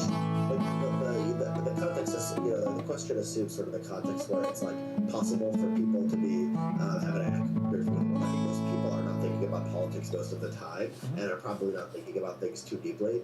And so, like for most people, I mean, it's they would behave differently if they had an accurate understanding of the world. But it's probably too much to wish for like the majority, like 51% of the people or something, to think like that. For policymakers, yeah, I mean, Putin invaded Ukraine. He apparently thought that he would be welcomed, that he thought that there was was like these intelligence agents within the Ukrainian government who were like ready to like take over and like give the country over to him. And obviously, if he had a realistic understanding of Ukraine and what the society was like, he would have behaved differently. So yeah, obviously. Do you think for like individual citizens? Also, when I say accurate, I'm sure you've heard the phrase or the saying for like scientists, like every model is a lie. Like the goal of a model isn't to tell you exactly what's going on. It's to give you an approximation. And to study more deeply into particular science, we get more and more accurate models. But the model is just a model. When I'm saying like understand society, I'm not saying that like a person needs to be able to explain to me like the relationship between, like Federal Reserve quantitative easing policy and the impact on whatever. I'm just saying like have like a broad understanding of how things work. Because my question is pointing to the idea that I feel like people are becoming increasingly divorced from any type of reality, and that there are like these different like epistemic hells that we live in, to where if I ask people questions about a particular thing, we're not remotely in the same world anymore. You bring up Russia, Ukraine. So like Ukraine is either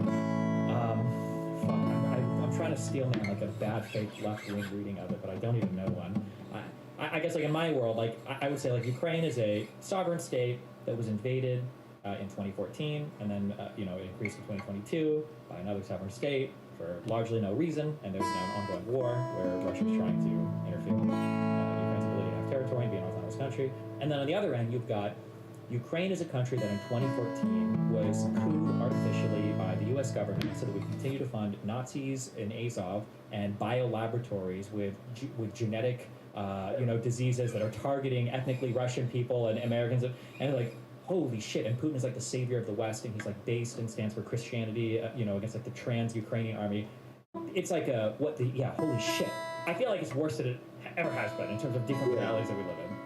Let me give you an example of like why, exactly along the lines you're saying and why it matters. So the vaccine, when Operation Warp Speed, was I'm sure you agree, is a great success. Trump tried to take credit for it at first, and we want to create the incentive structure where like we continue like pushing for vaccines for other diseases that might come down the line. Apparently, this has become very hard to do in Congress because Republicans don't acknowledge Operation Warp Speed as a success, and so will not fund it. And DeSantis actually, when he was trying to get to Trump's right on vaccines, like why he's being anti-vaccine on the right, but that was that's how they think. He announced. I don't think anything ever came of this, but he announced opening a criminal investigation into like Pfizer, just like the cheapest who's gonna take the risk to develop something that's gonna potentially save a lot of lives, cost a lot of money, but has some risk. And so this is one example where like just false information just sort of melted people's brains and had serious public policy effects. Who knows? Well, maybe we'll have another COVID, we'll have another pandemic where it'll be 10 times worse, and we weren't as prepared as we could have been because of the anti-vax movement on the right. And so this is unfortunate. I mean, I think that it's like one good thing about these people is like they can only focus on a few things at a time. So it's like the right-wing lunatics are they're obsessed with vaccines and they're obsessed with Ukraine. Most people on the left and most people on the right, who are elites, they go to work every day, they put on their pants, they go to a government office, they're running companies, or they're being federal judges, or they're working on campaigns. Those people I think to be more connected with reality than the masses are. That sort of that gap maybe is closing in some cases, but still. So yes, it matters a lot. I mean, this misinformation, this sort of just proliferation of stupidity is really important for a lot of policy areas. At the same time, it doesn't mean we're gonna develop into anarchism. The society still functions. It still has some checks on this. I hope you're right on that. I think one of the concerns that I'm having is I feel like. So as much as people would say oh, Bush is a fascist and this is horrible and blah blah, and he did do some things that I would consider really bad. I haven't done a deep dive into reading on it yet, but I'm still not entirely sure why we invaded Iraq. Even from the Bush admin perspective, I know that we use the weapons of mass destruction. I don't even know what the foreign policy goes. Yeah, I have a book called Public Choice Theory: Illusion of Grand Strategy. I have an entire chapter on the war on terror, and basically the short version is he barely thought about it. I mean, he barely thought about it. It was after 9/11. They assumed it would be very easy. A lot of people wanted to invade Iraq, so they went into Afghanistan. That was relatively easy. They didn't know they'd be there for another 20 years. It looked like the Taliban was gone, and the country was just sort of looking around for some stuff to do. There were a lot of people who had been wanting to attack Iraq for decades, and Bush put zero thought into it. fucking overthrow Saddam, like everyone would be happy, and that would be that would, yeah. Okay. Yeah, we just basically like he didn't make a decision. You know, he didn't even think about it because he was changing his decision. Like in the month, like it was like the Shalaby people and the neocons. They basically just wanted to like install their guy Ahmed Shalaby, and then leave. And those were the guys who won that debate. And then there was all these people in the State Department who were like, no, we have to do nation building. And the neocons at first thought Bush was on their side. He was just going to leave. And then, but the State Department guys just sort of convinced him. He had one meeting with the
You're crazy.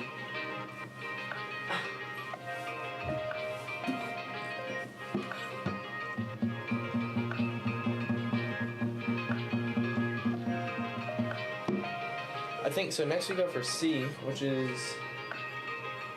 So A is this. Right?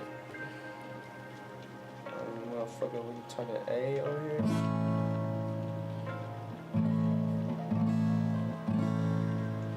Talking A. And then we can go C, which is something like. I think it's something like.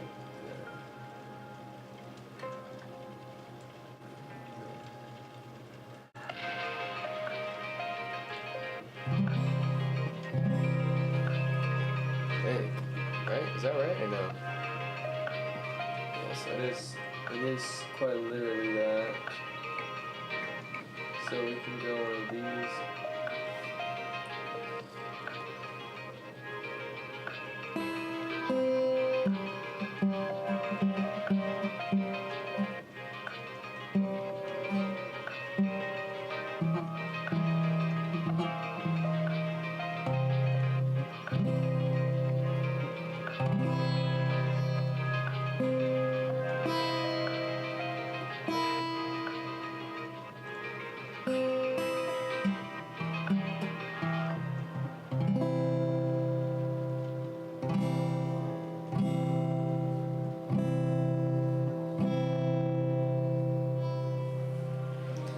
It's interesting because I'm not really getting like the vibe, if you will. So I want to be able to be like, so I can be like.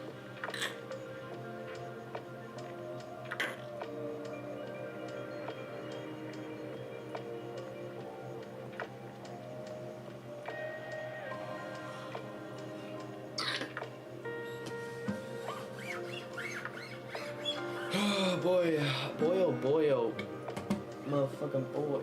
Boy, oh, motherfucking boy.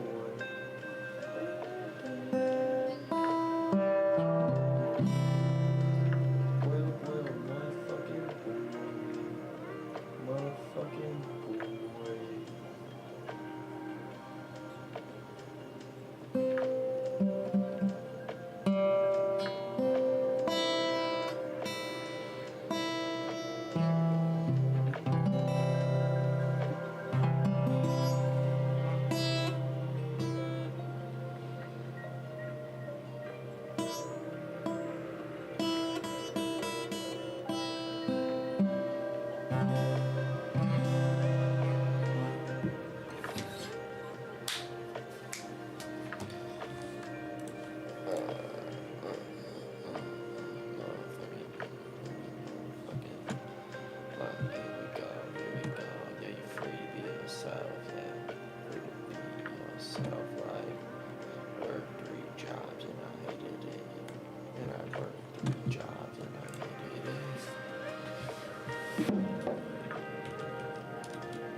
And allows multiple people to collaborate on.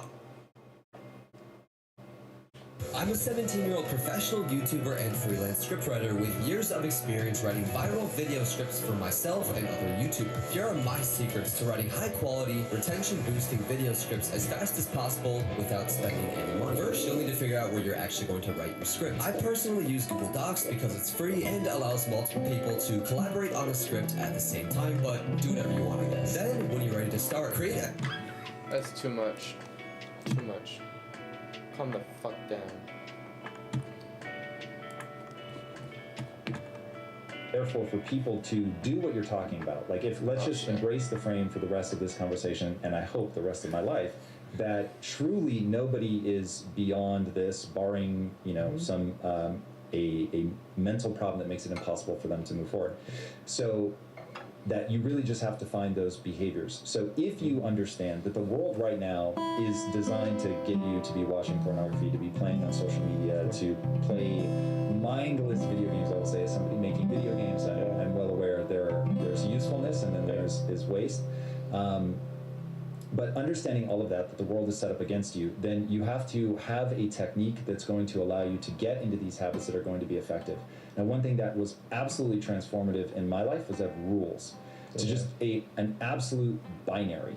And so this will be a hot take that will piss some people off. But I've always said I do not understand how people get addicted to drugs. Because if you just have a rule in your life that says, obviously, I will exclude pain management.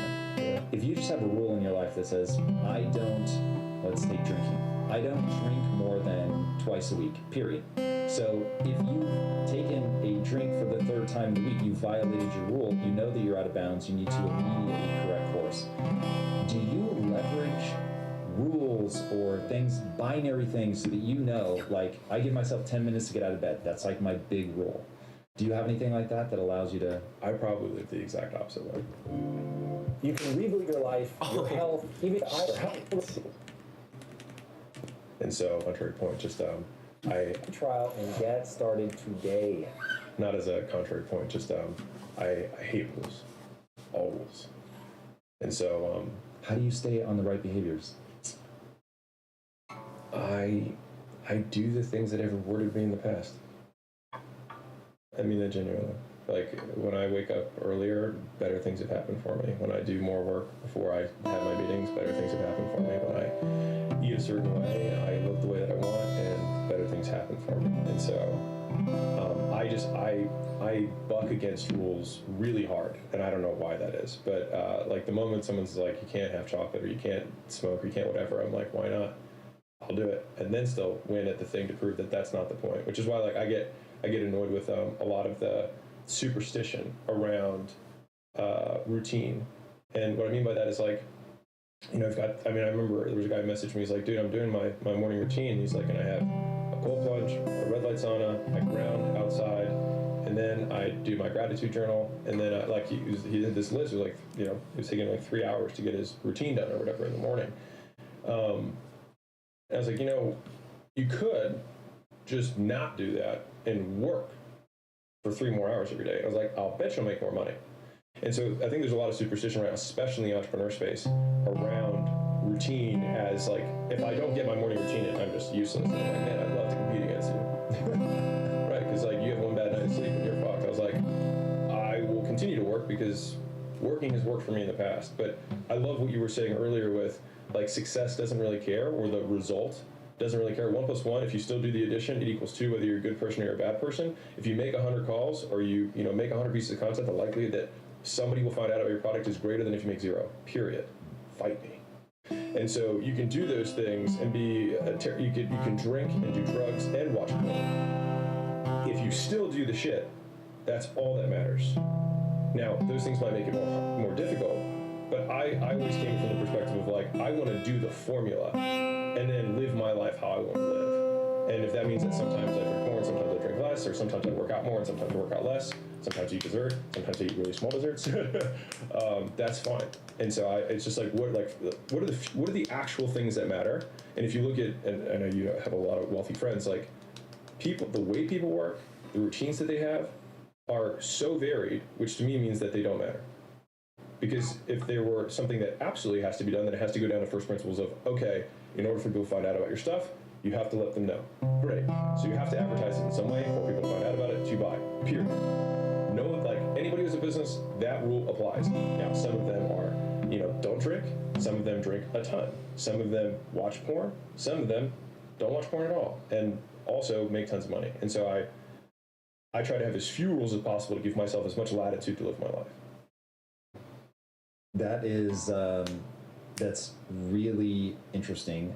And I will, no, for sure. I love that. And I think that's one of the most interesting things about the era that we're living in is people get all of these different perspectives. The thing that we agree on is that there are physics to everything. Totally. So success has physics. And if you're not trying to do something that violates physics, then you're going to be fine. And so how you get there is somewhat irrelevant. Yeah. I have a feeling, speaking to the people that are caught up in they're wasting their time. They're not doing the things that they need to do.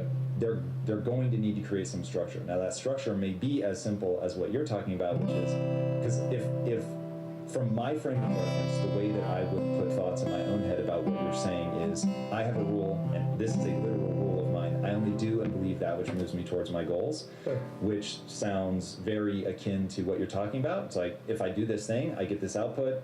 When I wake up early, I've had better things happen. When I'm in shape, better things happen. When I put in the work, better things happen.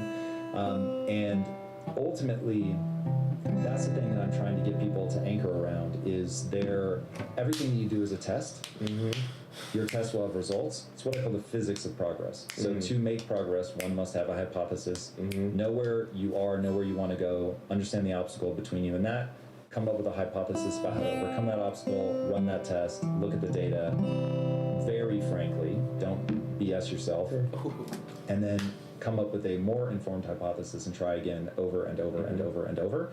But ultimately, you're steering by results. And I think very often people either don't know how to, in fact, I think there's a few things that will happen. One, they don't know how to conceive of the problem, so they don't understand the obstacle. Two, they don't know where they're going. Or three, they cannot break themselves out of the dopamine cycle. They haven't identified the pain they're moving away from, whatever insecurity they have. And so they end up in that death loop of feeling like they don't have enough time, when in reality they have the same time as hyper efficient, successful people. They just don't use it in the same fashion. I think Seneca said that we all think we don't have enough time, but it's really we just don't use the time we have well. And I think a lot of it is around like how we choose to pick our identities. To your point earlier, like someone might say like, "Man, I'm lazy." I would say like, that's amazing. Like a lot of great CEOs are lazy. That's fine. Let's use that. And so let's just make working more convenient than the other thing. And then your laziness will take over. But you know what I mean? Just like in terms of how we can frame the problem, right? Like as an example we were saying earlier with the iPhone, like scientific study, anyone can do this. You can decrease your iPhone usage by simply going to grayscale. Like across age groups, if you switch your colors on your screen to grayscale, you will use it 30% less than you normally would. It's like great for most people. That's like an hour plus a day. 30% is an hour plus? Oh my God, yeah. Well, I think it's way. I mean, I think average iPhone usage is probably like. I mean, I think 1 hour is like conservative on that. I think it's like might be even 2. Yowza. Yeah, hours. It's like there you go. Find your time.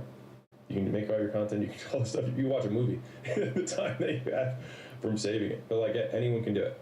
And so just like how many of these little things can I make convenient, right? So like if you're trying to eat healthy, right? I mean, obviously, guys, like we both came from that space. It's like, well, you just make it more convenient to eat healthy than eat unhealthy.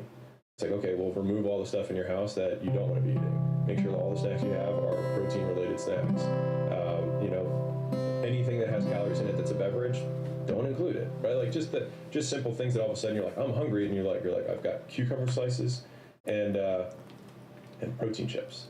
What do you think will be more effective, that or dehydrating the horse? I think that is dehydrating the horse. Interesting. That one's never spoken to me. One, because that's not my problem. You could fill my house with snacks, and if it either violates one of my rules, which I'm obsessed with because I created them and they're designed to give me the results that I want, or they violate my identity, I'm not going to do it. That's unique to you. I think that's like a Tom 1% thing, just me from the outside. I think a lot of people have a hard time following rules.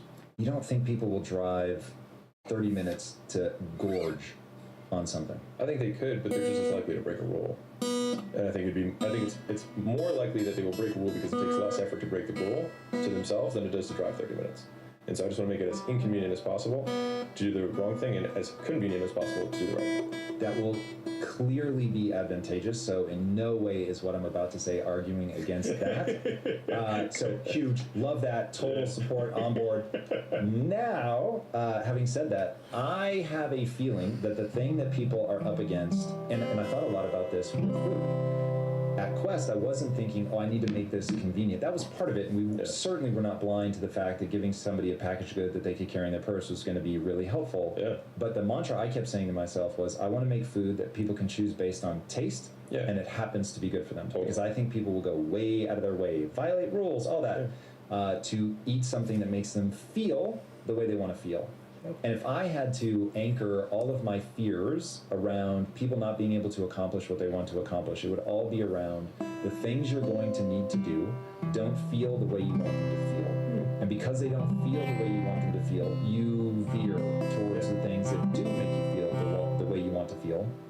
Now, part of that you can accomplish by reframing, but part of it, I think, is inescapable. You're going to do what feels good, and you're going to avoid what's painful for the most part.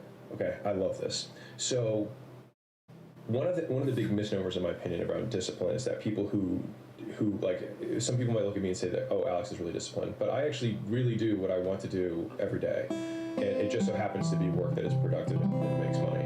But that statement that you made earlier, that people, shoot, what you said? You said people do what makes them feel the way they want to feel, right? And then you said, well, oh, it's because it's not making them feel the way they want to feel. And my only addition to that would have just been yet, just yet. And so it's usually because their extinction curve is too low, right, on the behavior. And so if I go, let's say I'm the best door knocker in the world, best door knocking sales guys, and I knock on 5 doors, I might not get an answer from any of those 5 doors. And I walk away and I say, I guess door knocking isn't for me. And I might be the LeBron James of door knocking, right? But if the sample size is too small because my extinction curve just cuts off really fast, I'll never know. And so that's why it's like, if you can give the thing the opportunity to reinforce its own behavior, then it goes from external to internal. Where like video editors, for example, like there's people who love, I mean, we're going to film school, right? In the beginning, you suck at editing film, but then you like make the letters appear and you get instant feedback, and you're like, whoa, that was rewarding, right? And then you do it again, and then you learn another technique, and another technique, another technique, and so then the behavior itself becomes rewarding, and you begin to like work, right? You begin liking your work, and so I think it really is that just getting over the hump in the beginning of knocking on 1,000 doors rather than 5. And realizing that it would make sense that you would suck because you haven't done it before, but knowing that if other people have done it too, that there is a reward that will eventually come, and it will reinforce me just like it has every other human before me who has done this. And I think just like one of my core, assumptions, as I like to say, is that if somebody else can do these behaviors, I can do these behaviors and get the same outcome. Barring external environments, timing and things like that. But assuming that those are the same, like door knocking and sell solar today is the same as it was last year. And if I see somebody who's number 1 in solar and I do the same behaviors as them, I will likely get an outcome that is decent. And so that's what gives me confidence going into a new environment, is modeling somebody and just being like, ignore all of these other things. What are the behaviors? How many times is this person, how quickly do they walk from door to door? Do they only go to apartment buildings? Are they, like, what is all the steps that they do, operationalizing success, rather than kind of like the theorizing that I feel like happens a lot. And I think that's, to be fair, I think the reason a lot of people kind of like some of the content that I put out from a money-making perspective is, how can I operationalize this word, right? So like patience, for example, is one that people throw out a lot. But for me, defining patience was helpful, which is figuring out what to do in the meantime. Really? Like, that's patience. Like, we're like, I'm not patient. It's like, no, you just need to figure out what to do in the meantime. That's all. Like, you and I are being patient on all the investments that we made last year while we're having this podcast. Like, they are happening. We're figuring out what to do in the meantime. So we're being patient.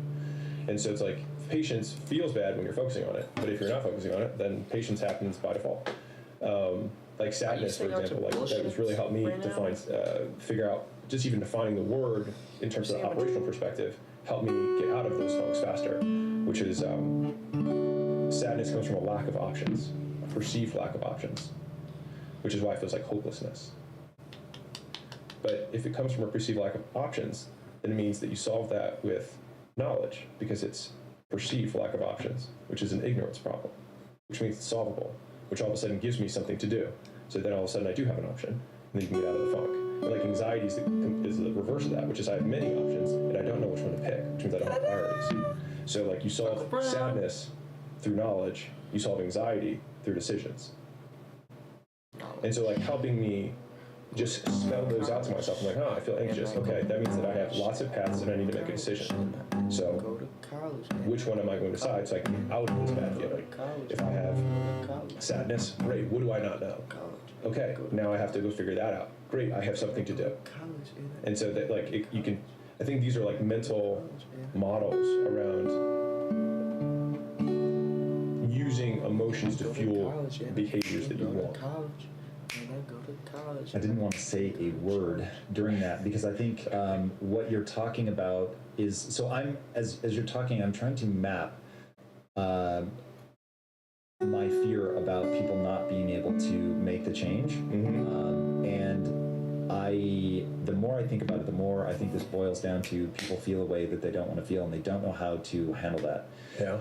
And you just, without me even thinking to ask you, you were going through how to deal with different emotions. And by having a plan, by having a procedure, which I think you're going to call operationalizing, then you know what to do. Oh, when I encounter sadness, then I do this. When I encounter anxiety, then I do this. And so it's a very action-oriented plan. Yeah.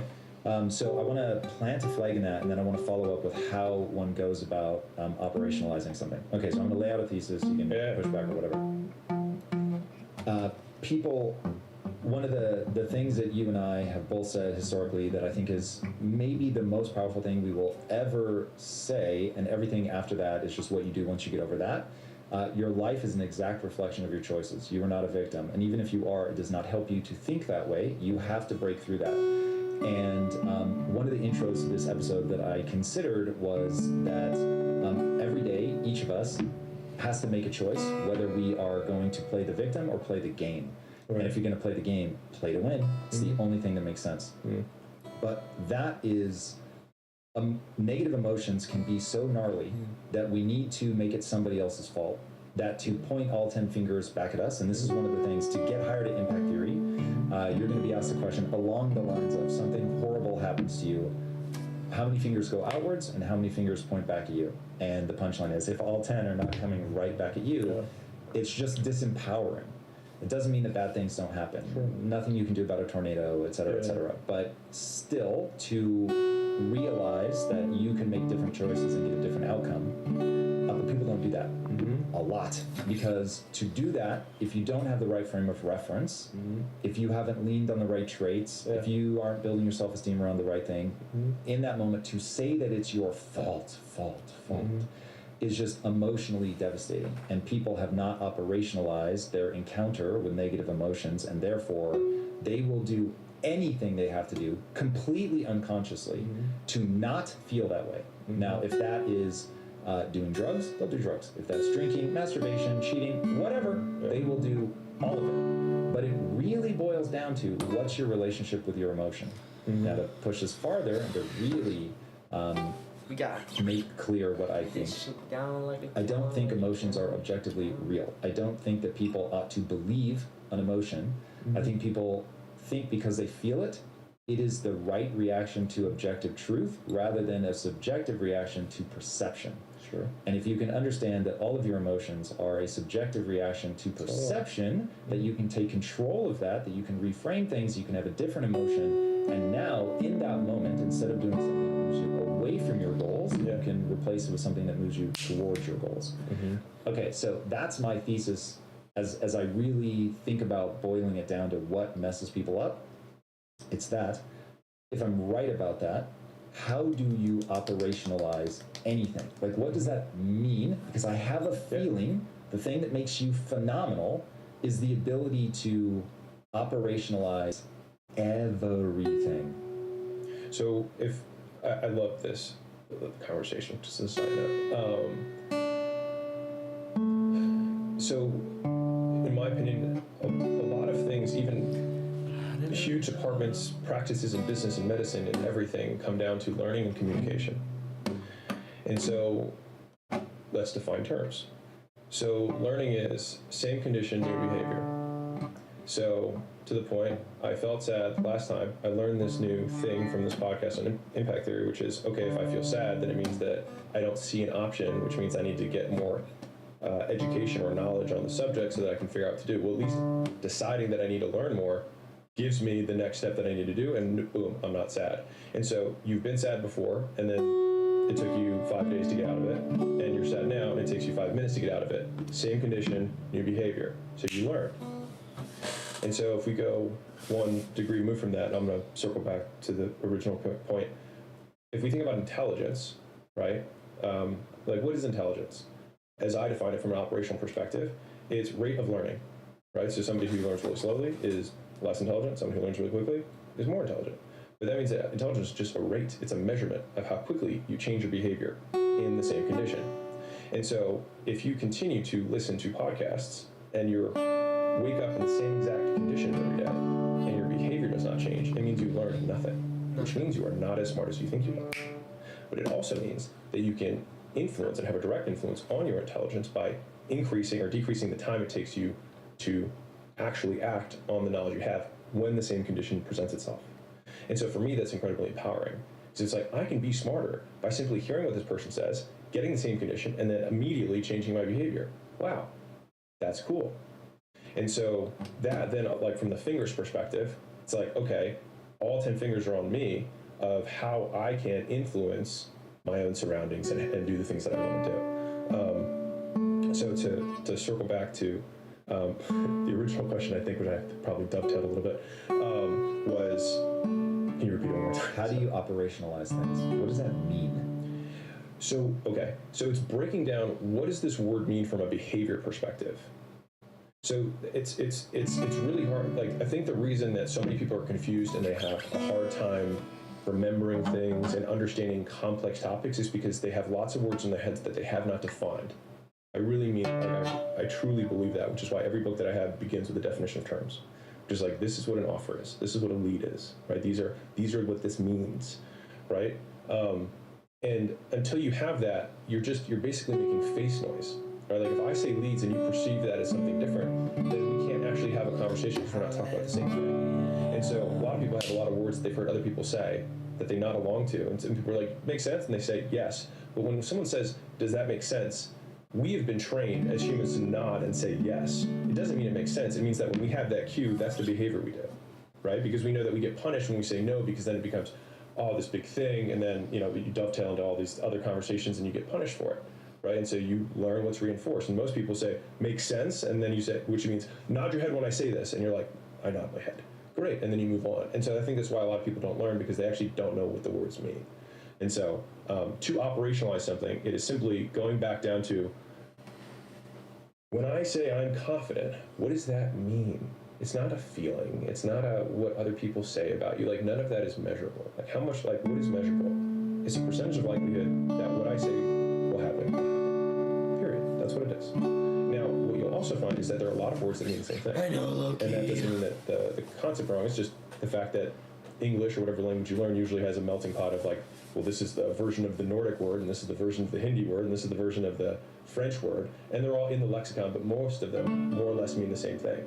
And so getting away from words meaning what the dictionary tells us it means, and just say, what does it mean to me in terms of what I can do with it, then I think makes navigating life a lot simpler, because the only thing we can control is our behavior.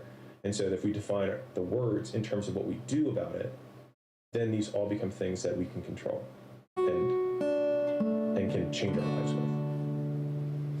Yeah. Okay. That, I think, is super important. Okay. One of the things that changed my life, and the easiest way to explain it is how it manifested in my marriage, was to define terms. And because what Lisa and I were realizing is we're saying the same words, but we don't mean the same thing. Totally. And that's creating a lot of confusion. Now, as a leader in a business, this becomes problematic often, because you will say something that to you is self-evident, exactly what it means. People do it doesn't make sense, nod, and they do that a lot. And so Lisa and I started defining really simple words, like when you say you promise, what does that mean? When you say something's important, what does that mean? And so, like, in our marriage, if we use the word important, it means stop whatever you're doing. I don't care if you're with the President of the United States, you will immediately get up, leave that, and deal with this thing, because it's important.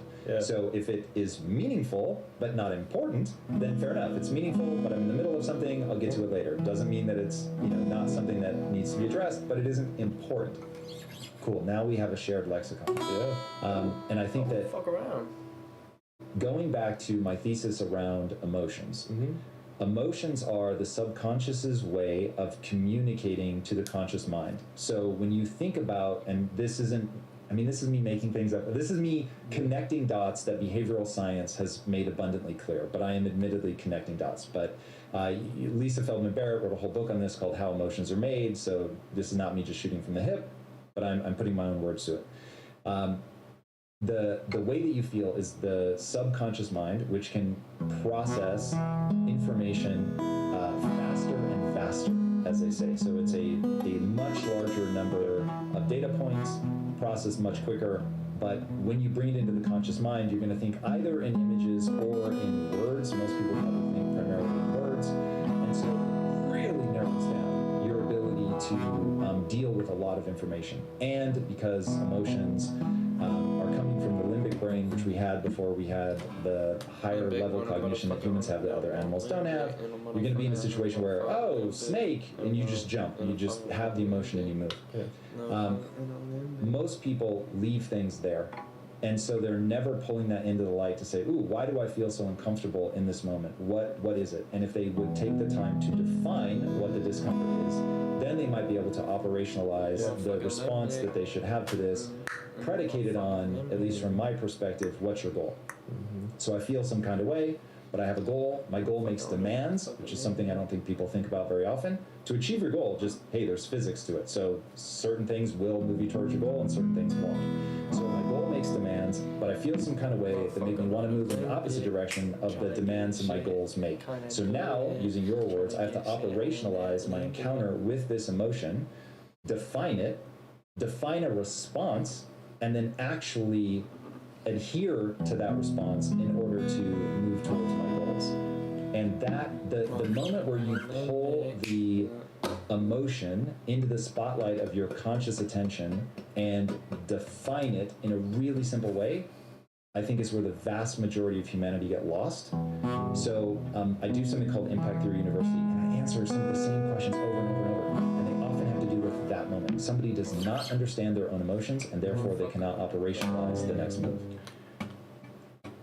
So much to say. I will keep it short. So I want to. So in reference back to what I was talking about, like with sadness and anxiety and patience, like these are all. Well, patience is more of a behavior. Sadness is a feeling that, and then how we translate that. Right? I want to be clear that I use those terms because I want to meet people where they're at. Me personally, and if you look at it from like the behavioral science perspective, you have stimulus and you have response. What happens in the box of like what this person feels, right? Like if I hold up a red flashcard to a random person and then I slap them and then I hold the red flashcard again, like all of a sudden some of them might feel anger, some of them might feel fear. Like what they feel when they see the stimulus, which I've now paired with a response, right, is going to be different. And so I think a lot of effort goes into people and even people in our world trying to help people describe their feelings, talk through things, blah, blah, blah. And I just genuinely think that it's a waste of time. Because not who cares, but why does it matter? Because you can do it when you're sad, you can do it when you're angry, you can do it when you're fearful. And again, to the point is, if 100 people more find out about the thing that I'm trying to sell or whatever I'm trying to do, then I'll have a greater percentage likelihood that I will get this outcome. That's it. And I think a lot of people, they just get into this cycle of trying to analyze their feelings, and then they're like, oh, it's because I had this trauma when I was a kid, and, you know, because my dad didn't know me enough, and like, blah, blah, blah. It's like, the because for most people's explanation is irrelevant. Because I get, like, I had a podcast question the other day that asked, do you feel like trauma, you know, is something that creates success later in life among entrepreneurs, blah, blah, blah. And I really thought about it, and I was like, I think people suffer, and some people become successful.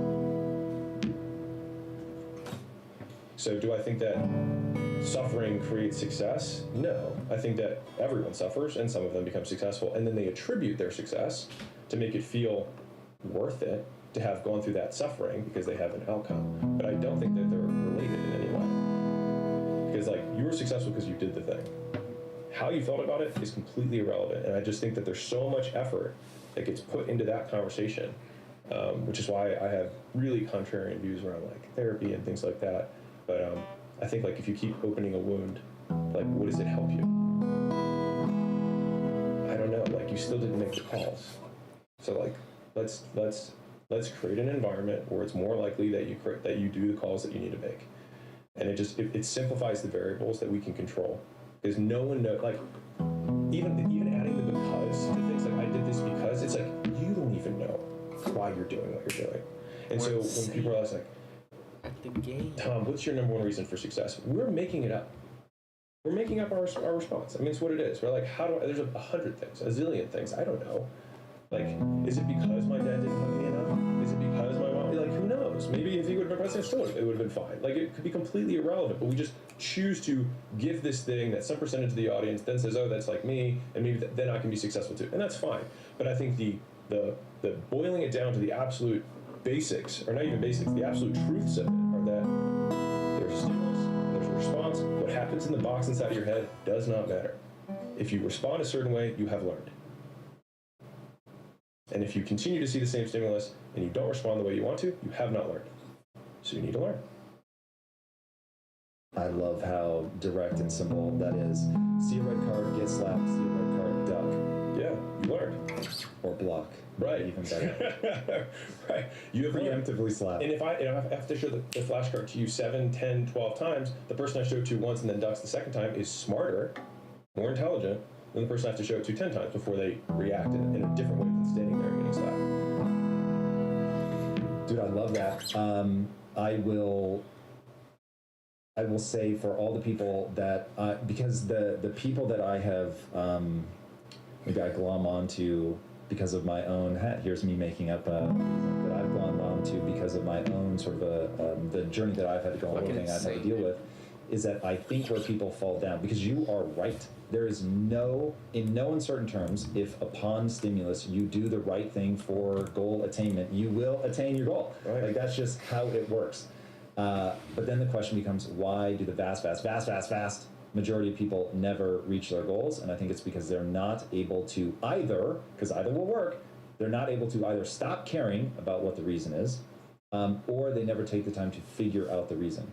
Now, given that I think most people struggle because they just don't have clarity, I do think people are going to need to, they might not need to understand why they feel that way, but they're going to need the very thing that leaves them uncertain about why they feel that way is the thing that leaves them uncertain about what they want to do with their life or how to achieve what they want to do. Okay, I love this. Okay, so the first part of the statement was people aren't doing the thing, and then it was because, and then the second part of the statement, I would posit that with the because, I would put the reason they're not doing the thing that they want to be doing is because they've been rewarded for doing what they're currently doing in the past. And so all they're doing is continuing to do, they have learned works. Yes. Essentially speaking. So this is what we're going to do for lucid dreaming. Essentially speaking, what we're going to be doing is we're going to say lucid dreaming is really cool. We're going to boil this down. Boil this down into the crown of 10. Essentially the main idea is that lucid dreaming is really cool. Now, let's see why. We're going to go intro. We're going to say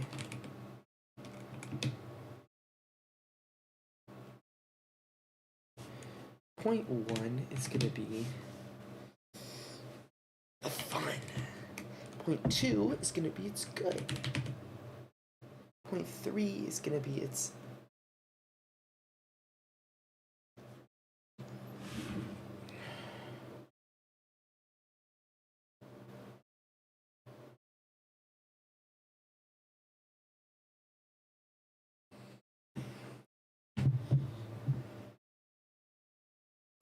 life-changing.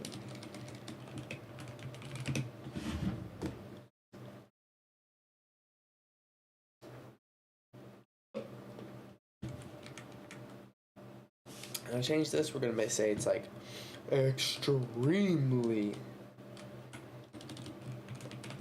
more fun you could ever imagine.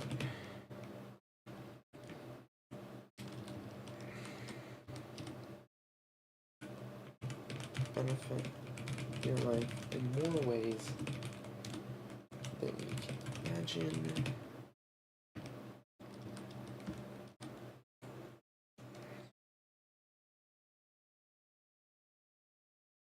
Yeah.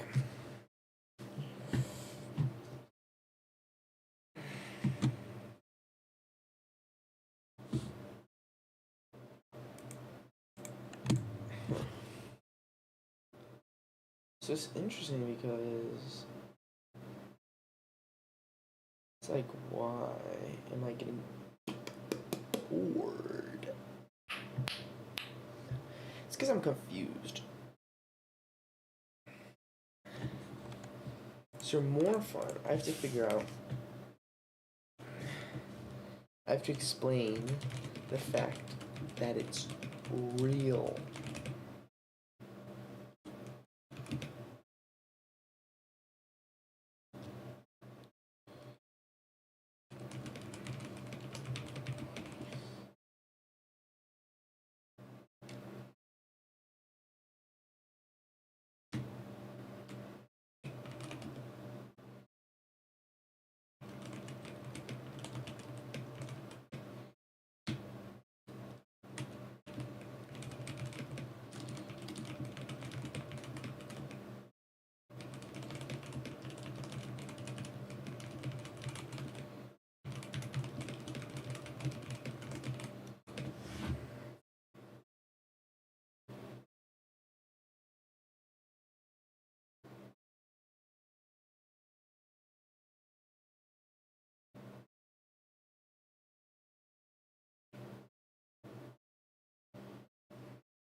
Okay. Oh, fuck me. Fuck me.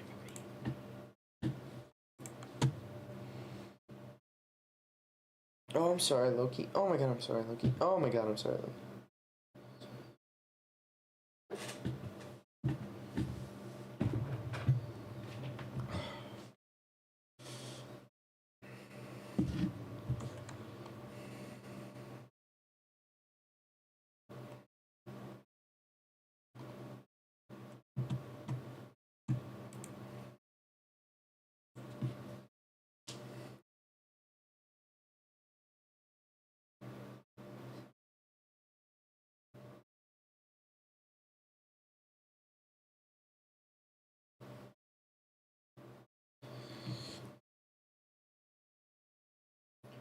Kinda cool. Kinda fun. Kinda helpful.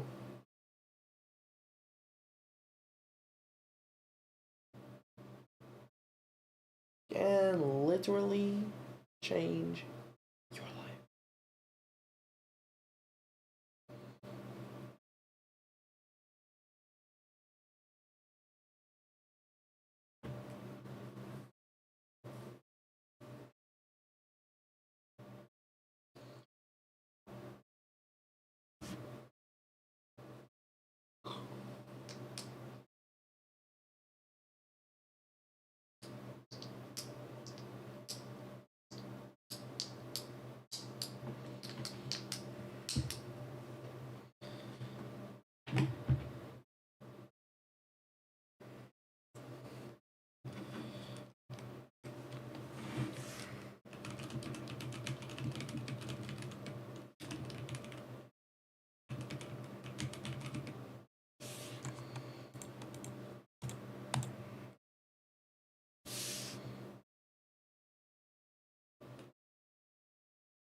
need to do some meditation here, I think.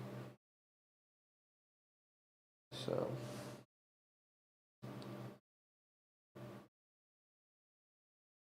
Oh, that's interesting.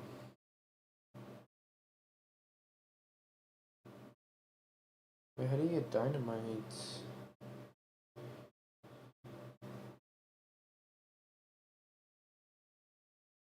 Oh, shit.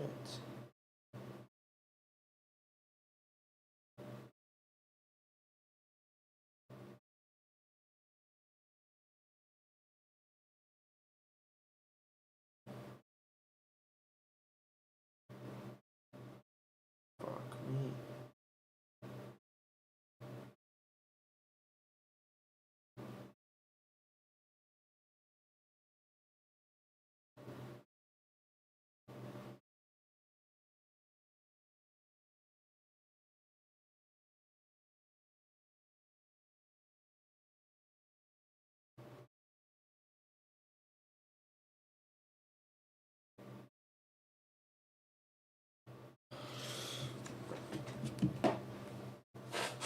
Okay.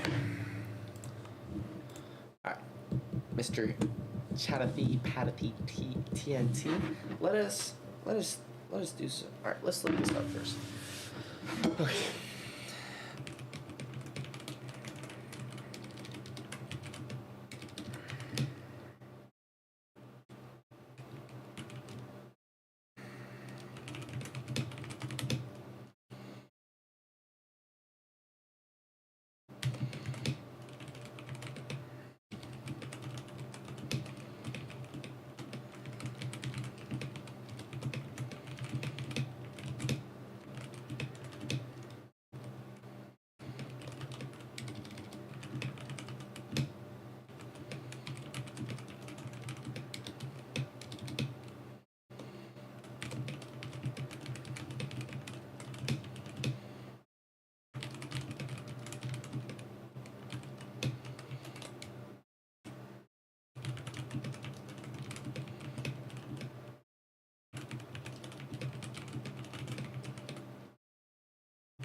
That wasn't very helpful. But that's okay. Namaste.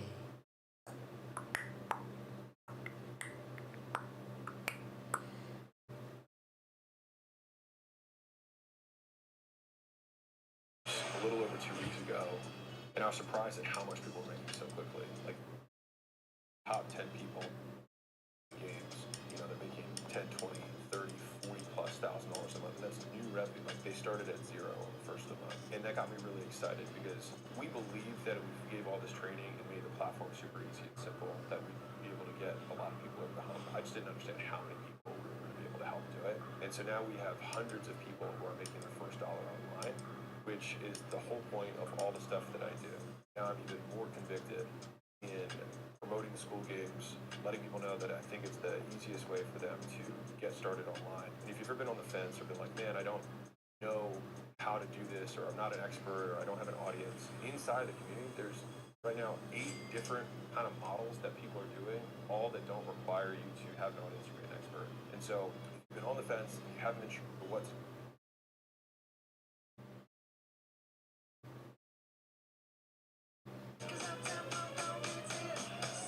start a business and you want to make money online, it's possible. We're doing it every day. People are making money online with a full course from Ming, and we do 2 calls a month, and you can start for free. Click the link, fill out your information, and let's make some money. If you want to start a business and you want to make money online, it's possible. We're doing it every day. People are making money online with a full course. Arabia late in the shot clock. As he gets loose in the Coro, appeared to push off. Arabia fades away and nails it in line. Arabia again, deep shot clock for Memphis. Trying to make his move. That's a tough shot in the only game he's played against the Lakers this season. Shot clock at 5. Arabia, a little dancing step back. 3, put it in. To Memphis last month from the Celtics. Shot clock back to Arabia heaves and hits. Arabia dunks. And one. Jake Arabia. 20 games remain before the suspension of John Morant. Makes it well for himself. And I asked Taylor Jenkins this maybe about a month ago. I said, is it fair to call this a laboratory for you? He said, oh, absolutely. Bruce's the lead. Fast-moving basketball game. Arabia. Corkscrew turnaround jumper routine appearing. Arabia, shot clock down to 3. On the attack through Trevor. Well, I attribute that to the long road trip and the way they lost that last game. Oh, my goodness. Jake, because he sets you up like that. Simpson sets up Laravia. Jake, little turnaround jumper, got it over Aaron Gordon. All of a sudden, Hunger Banks strike. Laravia, nice spin, up, under, Banks. That in and out. Laravia! Poor game. And tonight is no different. Pippen late in the shot clock, gives it to Laravia for a 9-1-1-3 that he hit.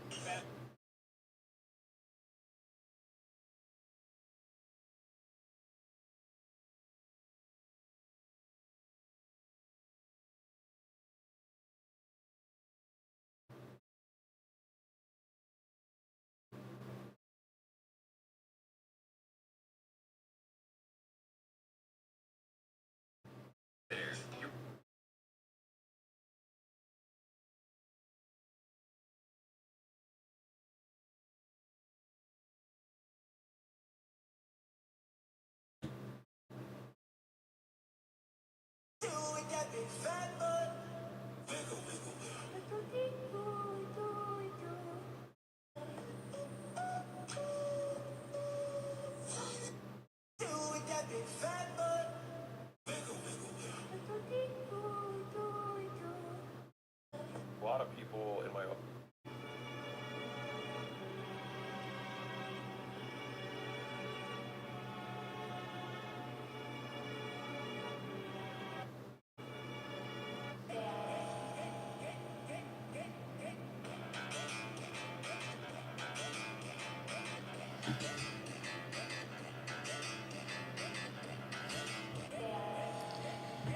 Check this out. Elevate your garage with this.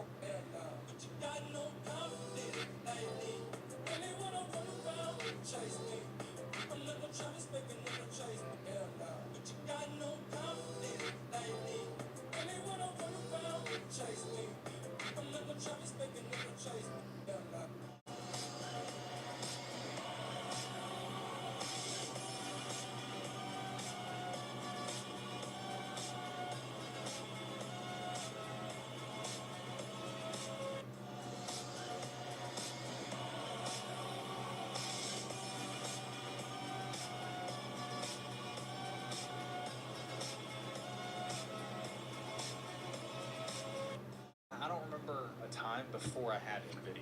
Pride Month may be over.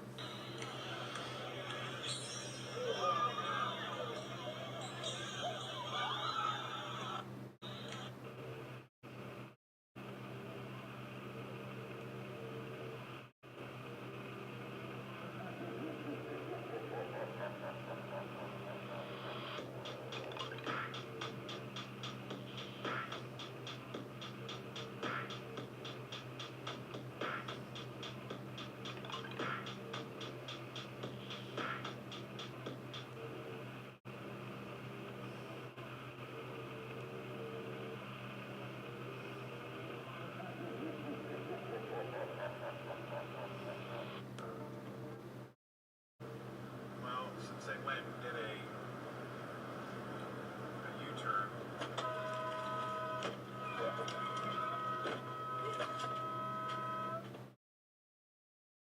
Dash cam. Well, since they went. Open the safe or I'll take your life. I don't have a life. I'm married. Really? I get in trouble for chewing too loud. I get in trouble if I use the bathroom too long. If there's a pretty girl on TV, uh-oh, I'm in trouble. I throw out toilet paper so I can go to the store and buy more. Just so I can be alone for a couple minutes.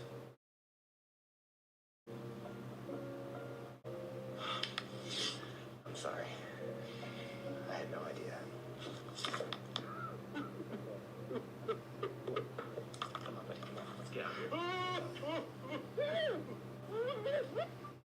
Open the safe or I'll take your life. 4 plus 4. 8. And what's 4 times 4? 16. This is what our average client is making owning a hands-off business that we build and manage. Build and manage. How about this? Ever think about this?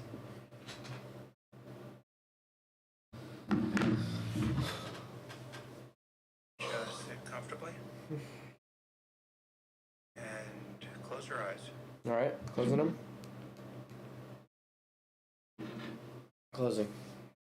And become aware of your whole body as a field of energy. And don't neglect the sensations on the back of your body.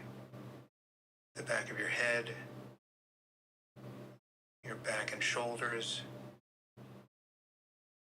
the back of your arms and legs. So you can radiate your awareness of sensation backwards as well.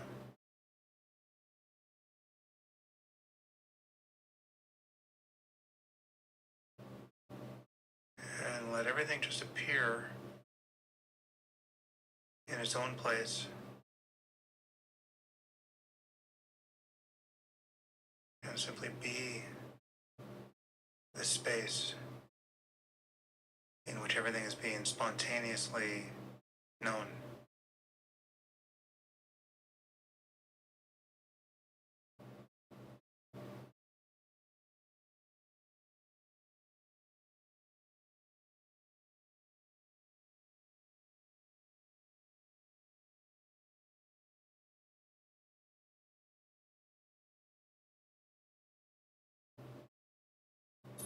Notice the feeling of the breath coming and going.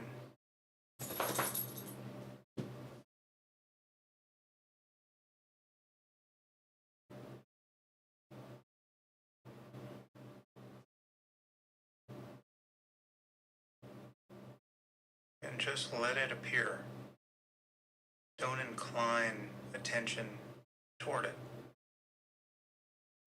It's already appearing in consciousness.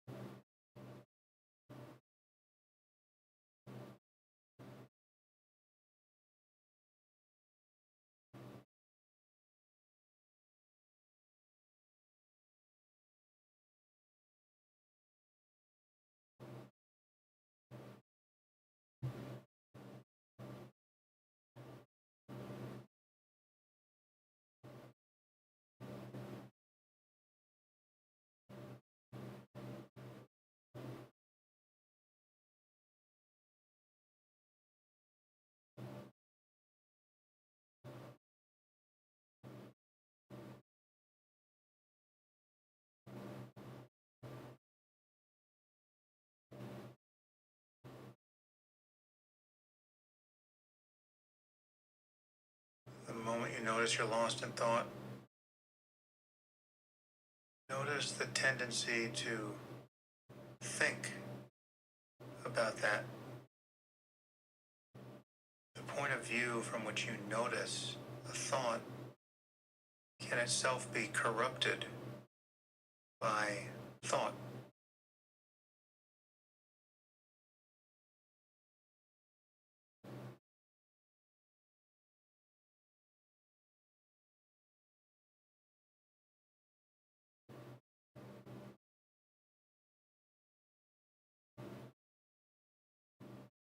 The moment you notice that attention has been captured by language or images, just drop back and be that condition in which these appearances are already unraveling.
Okay, in the last few minutes of this session, I'd like to do some loving kindness practice.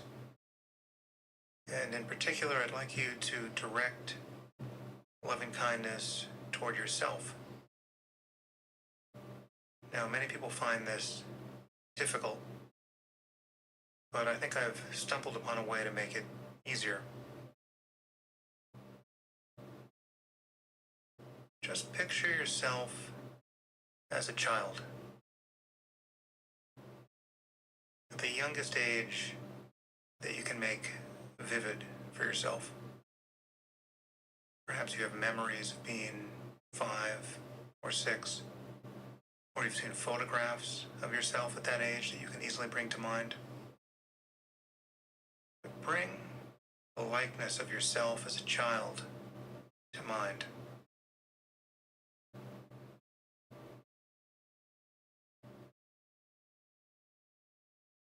And consciously direct love and care and good wishes toward that child.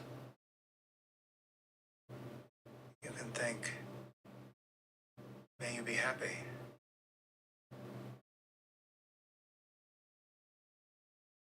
May you be free from suffering.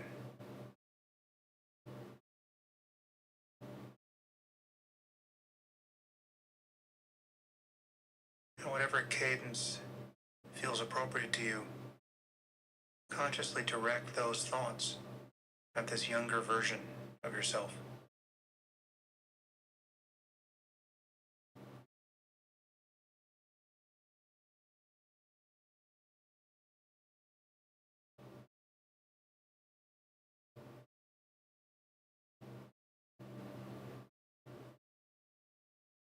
You can also just realize in a flash that you really do want that child to be happy.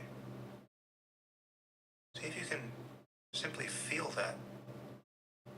And without any reservation, whatever your life has been up until this moment, that young child is someone for whom you wish nothing but happiness.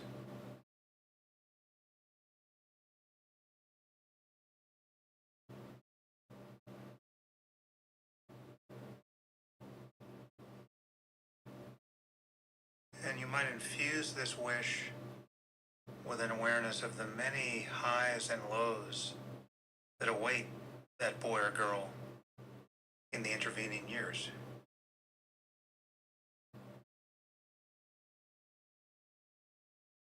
Life can be so difficult.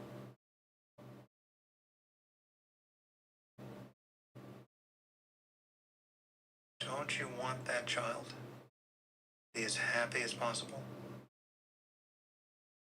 To be free from fear and sorrow, physical pain,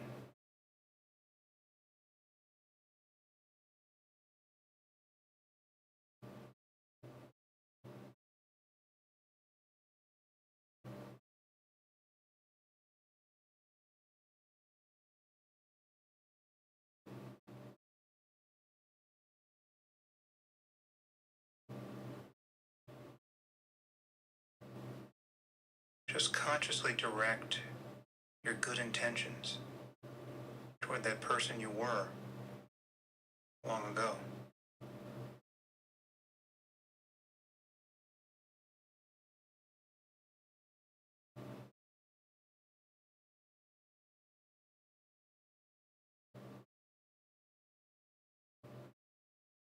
And now bring yourself to mind as you were some years later, as a teenager, perhaps, or as a young adult.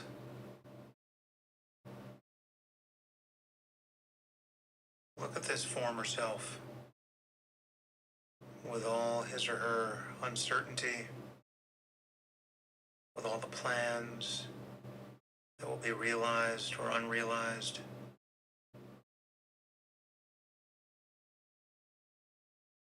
Don't you want that person to be free from suffering? To be unconflicted? To be happy?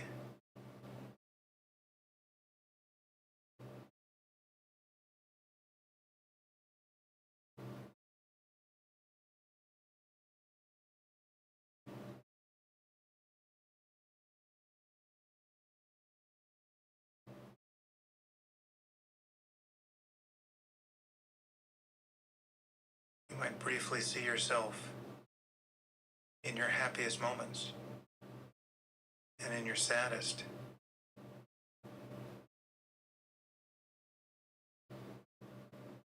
And just feel compassion for the whole project of being a person in this world.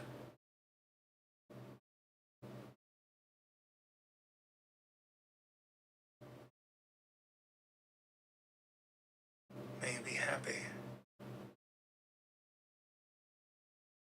May you be free from suffering.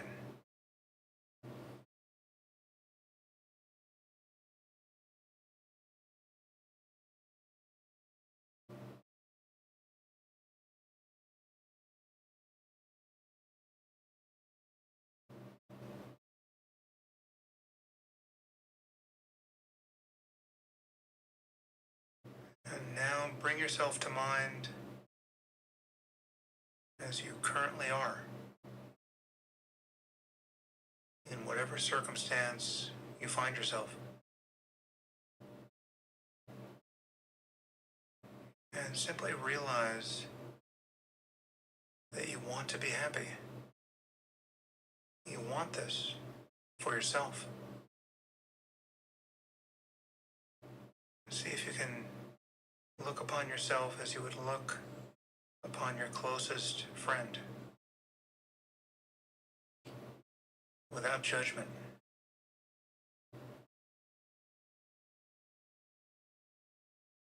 May you be happy.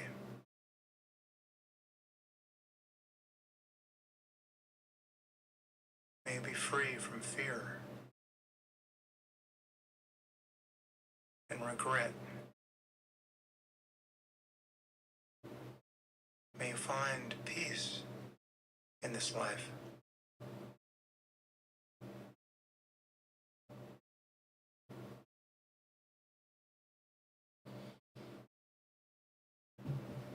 Man, I'm tired, dude. Okay. That junk put me to sleep for real. As always, thank you for your practice, and I will see you here tomorrow for the next session of Waking Up. I go to sleep for a couple hours. Fuck.